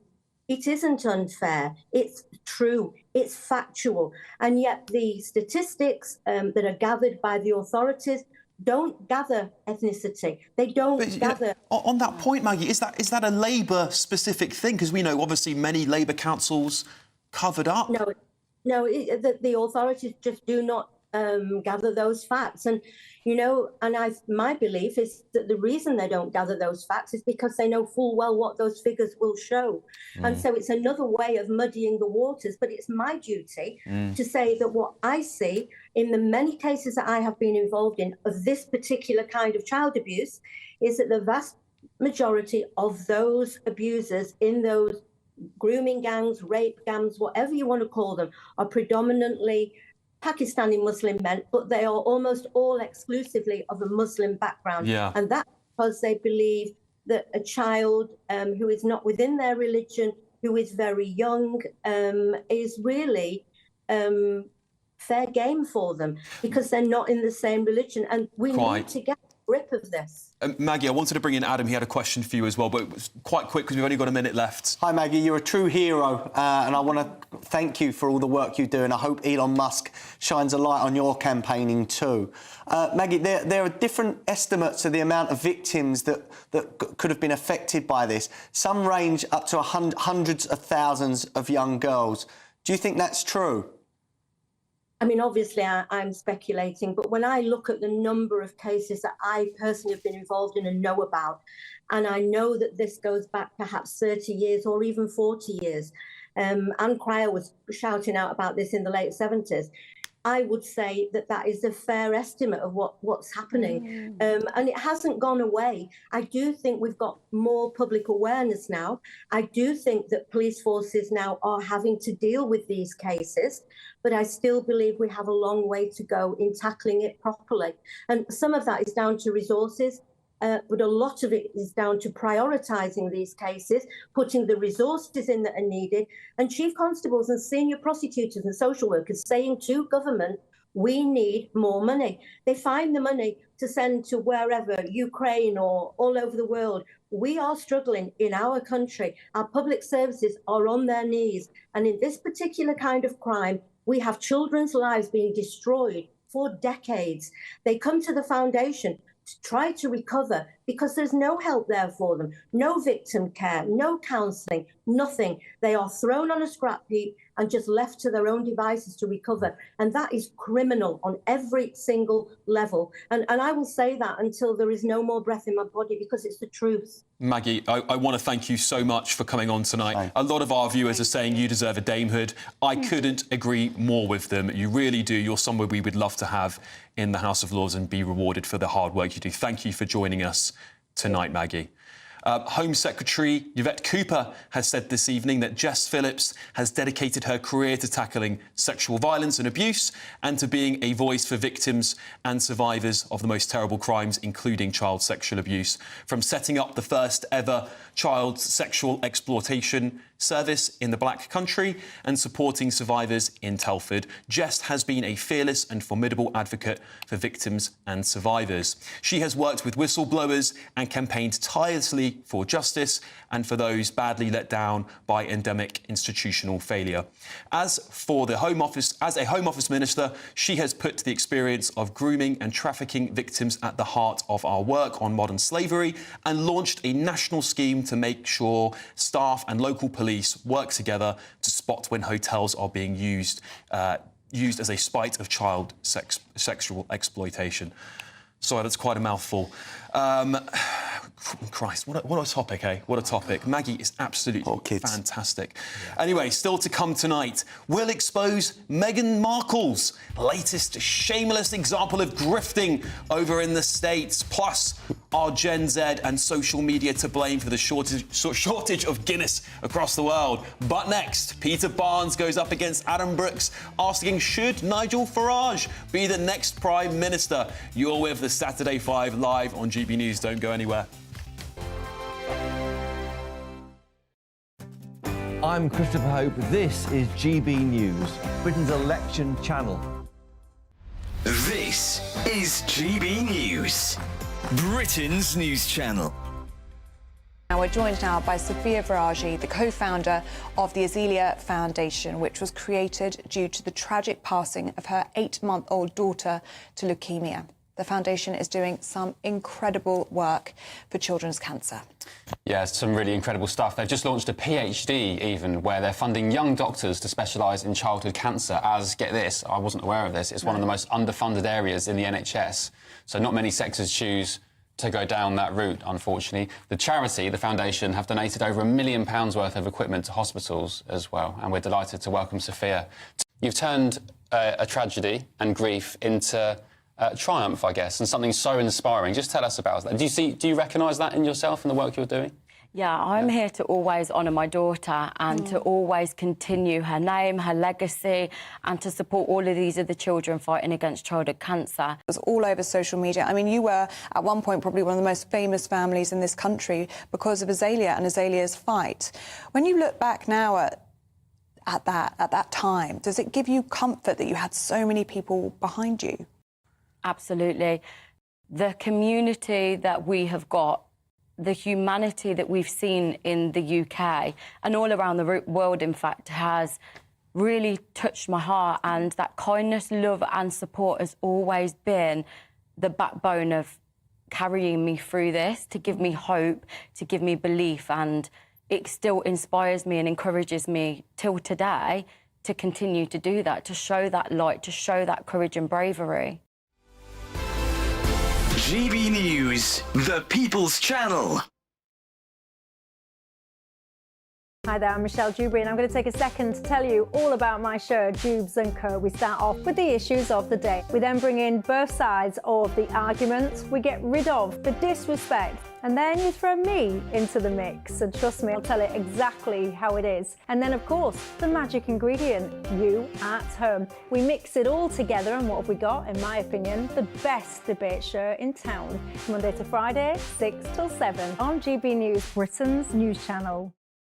It's Patrick Christie's Tonight, and here we do things differently. It's explaining the absolute madness of this, doesn't it? It's explosive. I mean, this is very good. It's lively. 850. Your government sat there, Sean, and it did nothing. It's controversial. And the Middle East has been in turmoil since before I was born. It's everything you need to kickstart your evening. Everyone's had their Weetabix tonight. I love to see it. That's Patrick Christie's Tonight, weeknights from 9 p.m. Only on GB News, the People's Channel, Britain's news channel.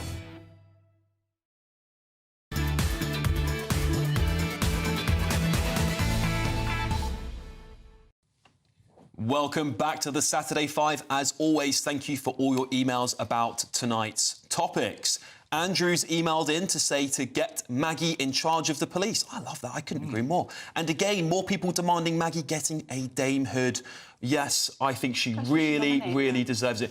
Funnily enough, she resigned at the same time Keir Starmer got his knighthood. So, I mean, just imagine that. She resigns, doing the right thing, and Sir Keir Starmer arises. Anyway, now it's time for this.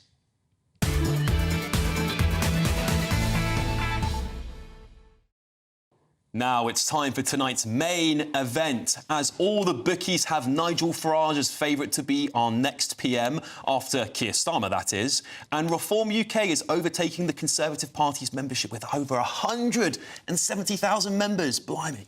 It seems only reasonable to ask, should Nigel Farage be the next Prime Minister? Seconds out, it's round one. Look, obviously, I'm going to say yes, because I know Nigel, and the first time that I met Nigel Farage, he asked me about my family, he asked me about my pub business. I found him someone that generally wanted to know more about me, and I think that's rare in some of the modern-day politicians. I think he resonates with many people out there. He's saying the right things.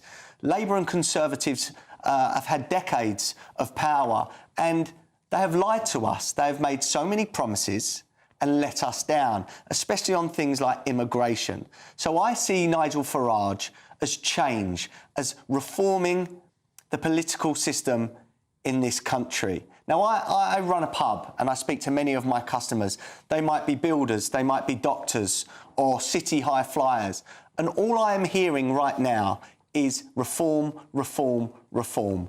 People want something different. And for me, I'd like to have a bet on Nigel becoming the next Prime Minister, but because I think it's good value and a good bet.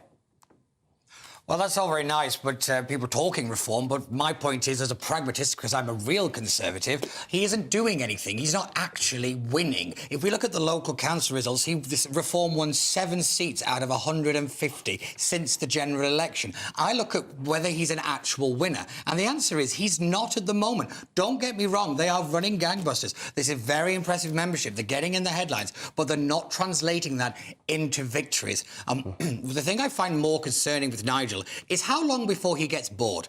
Because whilst you might see him as an honest and, one of the lads kind of guys, do you remember when he up sticks and left UKIP? I wonder how they felt when that happened. Let's be real here. He's a political animal. He's just the same as all of the rest of them. And he has a huge problem within the country. Every single vote for reform is a mini referendum on Nigel Farage. No. I'm not against Nigel. I'm really not against reform. But I want a dose of reality in this conversation. There is no way Nigel Farage is going to be the next Prime Minister. What is likely to happen is Nigel Farage is going to keep Keir Starmer in power. Because what you have to look at is in those election results that have been happening in the background, the Conservatives didn't have a leader. They didn't have policies. And yet they were still beating reform. Look, we've got to just get in the reality room again. Look, Peter, Reform are a new party. They're 6 years old in many now. areas, they did not have candidates to put up because the general election was called so unexpectedly. If you look at Nigel Farage and Reform, I believe by March they will be topping the polls. Already in some polls, they are near mid-20%. You cannot deny that the momentum is behind Reform. You can put your fingers in your ears, your head in the sand. It's happening. And the Conservatives, especially Kemi Badenoch, have shown they do not resonate with the people on the ground. Renee, look, there's a big MRP poll that came out the other day that showed the Reform only need to take 3% from both Labour and Tories and they would become the largest party. I think what we're seeing here is we've got the far right over here, we've got the far left over here, and they're both so worried about Nigel Farage that they have to bring up these arguments to make it look like it's all a storm in a teacup and it's going to go away. It's not going to go away. I would argue that nothing is going to keep Keir Starmer in power next time round because it's going to be such a disaster. And Nigel is doing the groundwork now, getting councillors, and I think Adam's money will come in. Well Kai, come on. What do you think? Is Keir Starmer running scared of Nigel Farage now? Look, I think anybody who dismisses Nigel Farage does so at their peril, because, frankly, the enthusiasm that you see, and we've talked about polls on this show before, the enthusiasm you see from Reform voters is twice the enthusiasm that you see for Conservatives and Labour. So both parties need to be quite worried. The question now is, number one, can they be organised enough? Can Reform actually get candidates in for those locals, for the Welsh Senedd elections? That's going to take some organising, but as you say, Renee, they're doing it. And secondly, that, don't we? We agree. What's the bet? Reform are going to take that Senedd. They're not going to be a majority, but they will be ahead of the Tories. I can tell you that for nothing, for sure. That I don't disagree. But they need to translate that momentum into real action. I think Nigel Farage is going to storm it at the next election. I'll have whatever you're drinking. I'm having water, so get yourself hydrated. I tell you what, Nigel Farage speaks common sense that has been missing from our politics for so long. The fact that we're talking about the grooming gang scandal today tells me that politicians that failed this country so miserably that we need reform. We desperately need it. Look at the amount of people that have joined the party. If they carry on like this, they'll overtake Labour within 12 months. Sorry to interrupt. But when we talk about party membership, do you remember when Corbyn was leading the biggest political movement in Europe? When the Labour Party had hundreds of thousands of members? Do you remember when everyone was saying, that doesn't mean anything, and you lot were all running around saying Twitter isn't real life and you're all living in an echo chamber? No, but I speak to people on the ground, and I'm telling you it's real life. But the same thing happens, though, that you're picking and choosing polls. You talk about the MRP poll, you dismiss the one from the previous month where it only had you at 70 seats in the next parliament. Oh, only 70? Only 70? That's even the Liberal Democrats, come on. Oh, trust me, the Liberal Democrats don't care about that, but you're picking and choosing whichever point you want. Isn't the reality that whatever happens, Labour's probably going to lose the next election, or at least have a hung parliament, and the Tories and Reform are going to have to come together? Is that a reality? Maybe. I wouldn't be surprised to see those bedfellows together. Look, Labour really needs to get its act together, but we've got 5 long years, and I do genuinely believe the Labour Party will win the next election because we've got time for these difficult decisions to bear fruit. OK, everybody. Unfortunately, we have to leave it there. This is such a great debate, though. 4.5. It's not 5. One second. Just to clarify, the Liberal Democrats are on 72, so I was slightly wrong. They wouldn't be 70 seats, but 120 sounds better anyway, doesn't it? Anyway, still ahead. We'll answer all your questions at home, as well as the Ask the 5. But next, with over 600 million active monthly users on X, is it time to say Elon Musk has made a success of his social media platform X? We'll debate that and much more in tonight's Bunch of 5. You're with the Saturday 5, live on GB News.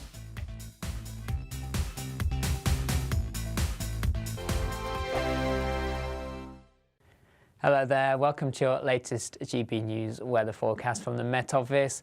It remains very unsettled through the rest of this weekend. Heavy snow, particularly across northern England, North Wales, the Midlands for a time. The risk of ice in places too, and heavy rain as well for parts of Wales and the southwest, all thanks to this area of low pressure moving in from the Atlantic, bumping into cold air. So we've got widespread heavy snow across parts of Wales, the Midlands, East Anglia, pushing northwards into northern England, southern Scotland, turning back to rain though on its southern edge, so outbreaks of rain for the rest of England and Wales. We could see some disruption. Met Office warnings in force as temperatures plummet below freezing, and quite widely an unsettled start to Sunday morning. We could see travel disruption, power outages, particularly across northern parts of England, southern Scotland to start Sunday morning. A bit of a drier picture first thing across northern Scotland, some sunny spells, wintry showers.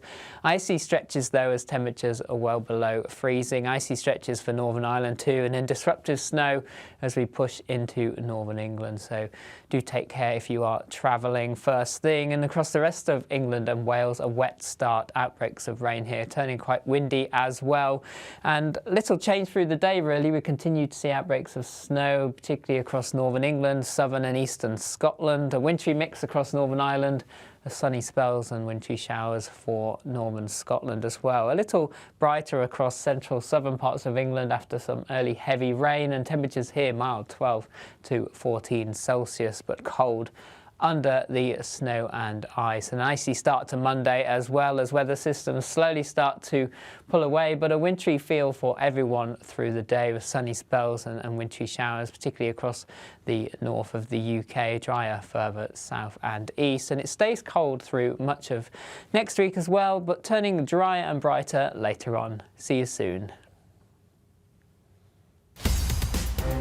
In the GB Newsroom, we bring you the news as it happens. With our team of dedicated journalists across the UK, we're ready to keep you up to date with what's happening every half an hour, every single day. Bulletins here on GB News, the People's Channel, Britain's news channel.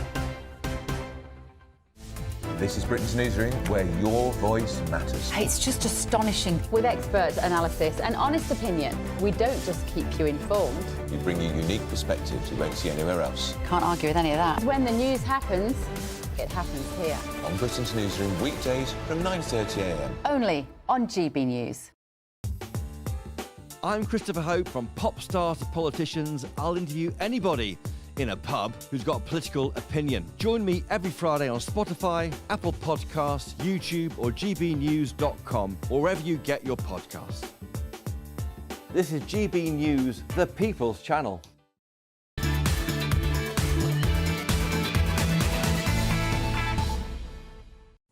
Welcome back to the Saturday 5. As always, thank you for your emails about tonight's topics. Simon simply puts it in for Nigel Farage. But Barbara has said, I speak to right-wing people all the time, and I don't think there is much support for, as Farage says there is. Oh, I don't know. I think it's brewing in the country. I know Kai and Pete are going to disagree, but just look at that ticker. Look how much it's gone up over the last few days. They want Barbara to be right. I think they do. People just want change. Anyway, now it's time for this.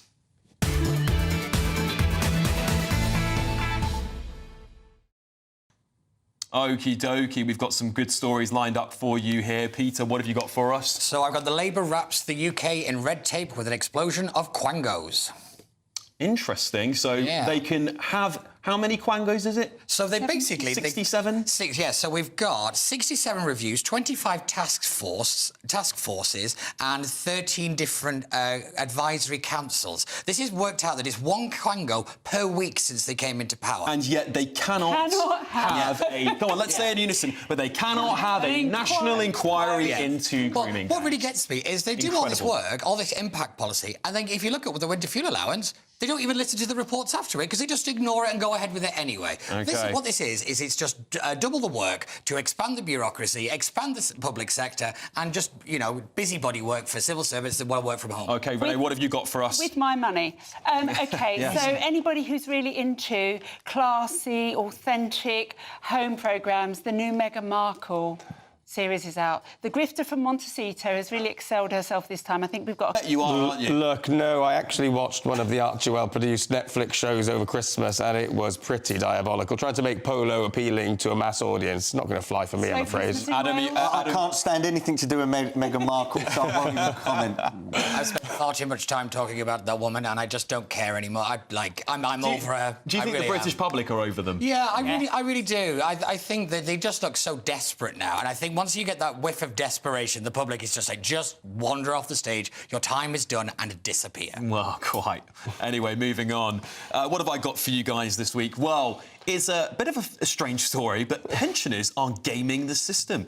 They're taking out, they've taken out, I think it's 37 million in student loans that they're never going to repay. Good for them. Yeah. What do you guys think about that? Well, you know, when the government's taking the money from one hand, you've got to find it somewhere else, haven't you? Yeah, that'll pay for the winter fuel allowance, wouldn't it, Kai? I think it's about time that pensioners see what life is like for the younger generations. The fact that people are saddled with this much debt is a travesty, and they're going to have a taste of it. So, Adam, are they gaming the system, or are they just smart? It's never too late to learn a new trade, and these people come from a generation that just want to work. So good on them. I think it's fantastic news, and even if they are using it for the winter fuel allowance, I'm very happy that they're doing that. Renee, would you do it if you were in that position? Bear in mind, I didn't go to medical school till I was 39.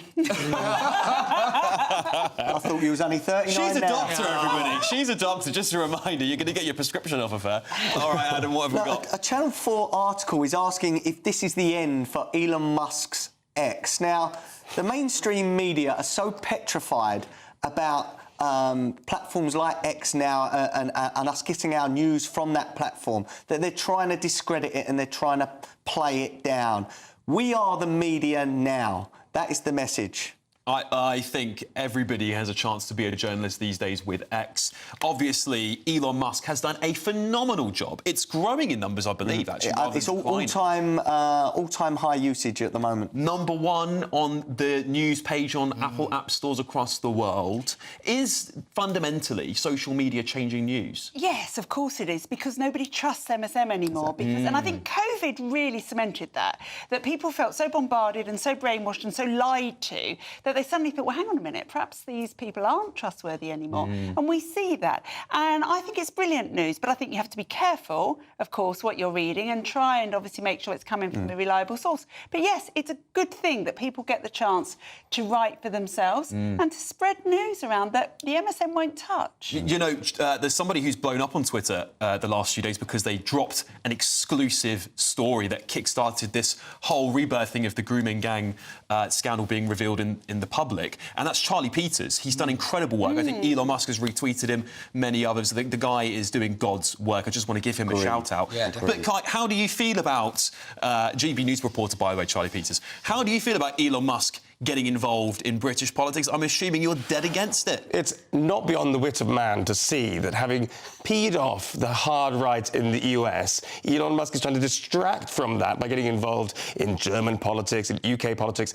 The idea that he cares about the victims of sexual abuse is as ridiculous as it is pathetic. He cares about his business interests and expanding the filthy lucre that he's gathered. Well, you know what? And I think that it is almost treasonous to suggest that we should be welcomed into UK politics with open arms and subvert our democracy. There's no suggestions that Elon Musk is doing that for whatever reason, so we really have to push back hard on that one. No. Listen, A father of 9. There are many people in this country who've been disturbed by the grooming gang scandal, and I believe that Elon Musk is highlighting something very, very important. Yes, he's got political opinions. We all do. He's entitled to express them like any normal citizen. Just because he's a billionaire doesn't mean he doesn't get the same rights as we do. This is what's annoyed me about this conversation with Elon Musk. If you want to talk about money and politics, let's have that conversation. But let's take the party political aspect out of it and actually talk about, say, Bill Gates or the trade unions involvement. George Soros. Well, yeah, the let's talk about Bill Gates. Let's talk about the left's involvement and their money and their influence on our politics. We never do that, do we? I put up today, Bill Gates had his meeting with Keir Starmer in Downing Street, and just 2 weeks later, the budget had started attacking farmers. So if we're talking about interference in British politics, where was the outrage from people like Kai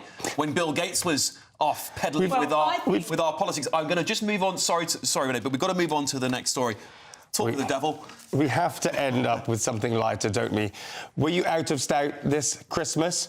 Well, some are blaming Gen Z and their new interest in Guinness, but actually the Great Guinness Heist might be responsible. Yes, 35,000 pints worth of the stuff was stolen from a depot in the Midlands. And it comes after a string of similar thefts. A Michelin-starred restaurateur was asking for his 2,500 pies back in December, and 22 tonnes of cheese were stolen from central London in December. But as sad as this is for many people, especially producers and suppliers, if there was a moratorium for one day on stealing a lot of stuff, what would you do? Would Renee be pilfering the stores of Stonewall's rainbow lanyards? Would Alex be at Boots stealing hair products? What do you all think? I mean, anybody? there's somebody very qualified on the panel here, and that's Adam. I tweeted about the Guinness shortage a few weeks ago before Christmas, and I thought I was going to be OK, because I've got 3 or 4 suppliers that were going, don't worry, we'll get you one here, we'll get you one here. Now, last week, out of my 6 that I put in for, I got 2 kegs, which lasted a day and a half. This week, again, I've got 2. So there is a real problem. This isn't some big Guinness. Some of the customers say, oh, this is clever by Guinness. It's not. And you know, I must stress this is only rumours, but I've heard that there was production problems about a month ago that set them back. I don't think this is to do with TikTok or anything like that, but I am seeing younger people drink Guinness in the pub now. Interesting. Dr. Renee, are you noticing amongst your younger patients they're drinking less? Are they telling you this, or are they still drinking? Because you have to ask them how many units they have, don't you? Yeah, but everybody lies. Yeah. Whatever they say, you double it anyway. But Only double it? Didn't doctors used to recommend Guinness to patients? Is that right? Pregnant women. My PE teacher did when I was 16. There you go. Adam. I mean, this is why we're running out of Guinness. We just haven't got enough of it to go round. Gen Z seem more miserable is because they're not drinking. That seems to be the problem. If they all had a drink, they might seem happier. So are you seeing it? Are you seeing amongst your younger patients, Dr. No, I mean, we don't see young patients very often. No, fair enough, of course. They're Healthy. usually Can't get an fit and appointment. healthy. The only ones that come about their cold that they've had for a day, and they leave the room quite quickly when they see me. And then go and vote for Labour. OK, we're going to leave that there. Still ahead, if you've got your Guinness at least. We'll answer all your questions in Ask the Five. No topics are off limits, but I wonder what you've got in store for us this week. You're with the Saturday 5 Live on GB News. Can't wait to get in that sea. Lovely and warm. Just like the feeling of having great travel insurance. All Clear Travel Insurance sponsors GB News Travel Destinations Forecast. Looking across southern parts of Europe for some winter sun on Sunday, and whilst in the west it's going to be quite wet but also relatively warm. A different story further east. Temperatures here around or a touch below average for the time of year, and a mixture of sunny breaks with a few outbreaks of rain. The wettest weather will be pushing across parts of Portugal and into western Spain, but here, like I said, temperatures above average for the time of year. Madeira, for example, getting into the low 20s Celsius. I'll see you again soon. Bye-bye. All Clear Travel Insurance sponsors GB News Travel Destinations Forecast. Join me, Camilla Tominey, for a frank and honest discussion with those in power that cuts through the spin and gets to the heart of the issues shaping our nation. You haven't confirmed that you want to stand as leader, but you haven't ruled it out either. This report basically says that he's not fit to stand trial. Is he indecisive? Incompetent? I deliver the dose of reality Westminster needs. That's the Camilla Tominey Show at 9:30 every Sunday on GB News, the People's Channel, Britain's news channel. This is GB News, Britain's news channel. It's a time for the vegan community to get together, as well as an opportunity for non-vegans to try going plant-based. Well, joining us now is some of her delicious hummus. We both love hummus. This is a great thing. This is the founder of Chickpea, Hannah McCollum. Hannah, lovely to meet you. And you've brought in some of your beautiful products in front of you here. So can you talk us through some of them? Yeah, absolutely. So I have a range of chilled hummus, and then latest to the range of a new ambient snack pot, which is a fridgeless hummus that doesn't require refrigeration. But I started Chickpea because of my love for hummus, but also sustainability and reducing food waste and encouraging people to be more plant-based without saying go vegan. Does normal, say, traditional hummus have anything that's not vegan appropriate in it? Not really. No, I think it's always chickpeas, olive oil, maybe some other bits. Yeah, lemon juice, aquafibre or water to help with the consistency, garlic, and rapeseed oil or olive oil. And there's a bit of a misconception about veganism that I hear a lot where people say, look, I'm not a vegan, I love my steaks, I'll just get out of there now. But there's a misconception that you don't get the protein, you don't get the fats, and you're kind of just eating processed salads and, fake meat and things. But that's not quite the case, especially with chickpeas, right? Yeah, I think protein is really important, and actually a lot of people think I need a certain amount of fish every week or meat, but actually a lot of the fish and meat that you're eating are eating higher protein foods, so algae, seaweed, pulses, all these types of plant-based foods. For me, veganism is like you could have a delicious rye seeded bread with just loads of roasted vegetables, seeds, tahini sauce on top. That sounds and there's nothing beige in there at all. GB News, the People's Channel. Good Afternoon Britain isn't just about us. The wonderful thing about this programme is it's about everyone watching. It's an interactive programme. Well, there absolutely is something to see here, and we're going to be talking about it more. Whether it's breaking royal news, Will, please bring us up to date. Or indeed a particularly punchy speech in the House of Commons. Very, very curious. We bring it to you live, and then we bring you live reaction as well. That's Good Afternoon Britain, weekdays from midday. Only on GB News, the People's Channel, Britain's news channel.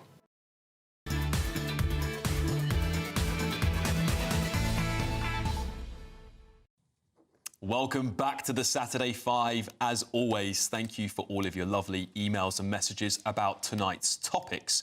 Speaking of which, it's time for this.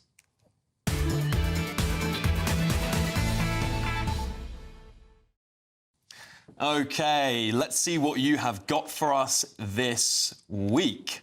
Rosa wants to ask the Five, if the rape gang scandal had happened overseas, would the UK be deeming that country unsafe to deport people to? Dr. Renee? I think this is really interesting because, look, we need, as I said, to overcome this cultural thing, and I think it is a cultural thing, and we're shipping into the country every day men from a culture that views women in a way that means this kind of thing is not unacceptable to them. So I think Rosa has a really interesting point. If there are countries where this is going on or where the culture says that it's OK to rape a 10-year-old girl, then yes, we should deem it unsafe. Did we not make Rwanda an unsafe country for similar reasons? I mean, the Rwanda decision was based on a number of different criteria. But look, I mean, there are some types of crimes in this country that are undoubtedly on the rise, and that is really disturbing. But if you look at the big picture, violent crime is in long-term decline. British cities are safer than most US cities. And so compared to other Western nations, no, I don't think we would be deemed unsafe. But obviously that doesn't mean we don't tackle the really serious types of crime that we're seeing. Well, Peter, I was just because I had a really interesting thought. China actually put an alert for people travelling to our country, a warning. Yes. Obviously, it wasn't about the grooming gangs, but do foreign countries really view us this way now? Are we a joke? Yes. Well, I disagree with that. I think one thing the Brits never realise is we're actually quite well respected and quite well needed in a lot of areas. But one thing I think this story has really, really brought home, and I keep banging on about it, I have been for about 5 or 6 years now, is institutional decline and lack of trust in those bodies that hold us together. This is what has been the final nail in the coffin. There is no trust anymore, and that is what has to change. Adam, I want to come to you on this next question here. We've got Kai. Are you emailing us in at the same time? I've been under the desk. Well, funnily enough, Kai has asked, who would the panel give a dame or knighthood to? Well, it's certainly not this Kai, let me tell you that. But Adam, who would you give one to? Again, I think there's an obvious name. Yeah, Maggie Oliver. What a true hero. And again, I just want to say, Elon, if you're watching this or this gets clipped up, please put her message and her campaigning out to the world. She deserves her credit. And I will tweet her foundation later, so if you want to make a small donation, they're doing fantastic work. So, yes, Maggie. Kai, who would you give a... Well, considering you wrote in, tell us who you'd give the knighthood to. Is it me? Go on. Yeah, no, I think the much maligned, long-time campaigner Jess Phillips deserves a nice damehood. Oh, my God. And I knew you wouldn't like it. Why they are going to be furious. So be it. Well, in response to that, do you know who I give one to? Rosie Duffield.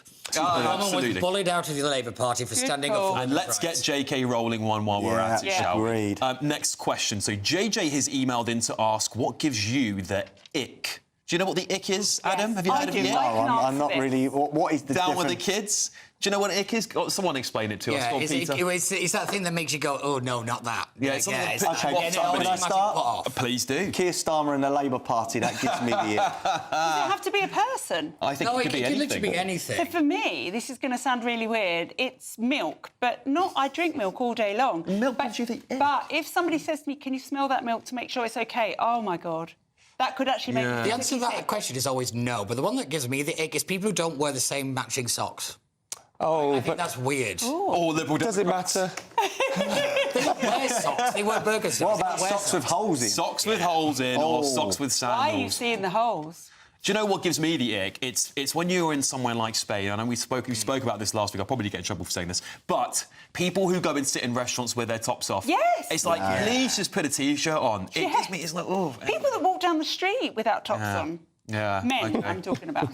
Well, anyway, thank you very much to this amazing panel tonight. Adam, can you give me a quick 5-second plug for Look, your I've got a campaign? boxing bout on Misfits on January the 18th in Manchester, live on DAZN, and I'm doing it to help fundraise for Great Ormond Street Hospital. Visit my Twitter, EssexPR.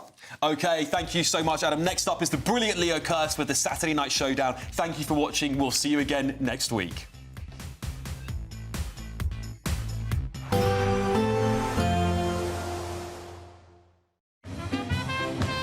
There will be a light breeze in the morning, leading to a warm front. Boxed heat pumps, sponsors of weather on GB News. Hello there, welcome to your latest GB News weather forecast from the Met Office. It remains very unsettled through the rest of this weekend. Heavy snow, particularly across northern England, North Wales, the Midlands for a time. The risk of ice in places too, and heavy rain as well for parts of Wales and the southwest, all thanks to this area of low pressure moving in from the Atlantic, bumping into cold air. So we've got widespread heavy snow across parts of Wales, the Midlands, East Anglia, pushing northwards into northern England, southern Scotland, turning back to rain, though, on its southern edge. So outbreaks of rain for the rest of England and Wales. We could see some disruption. Met Office warnings in force as temperatures plummet below freezing and quite widely in unsettled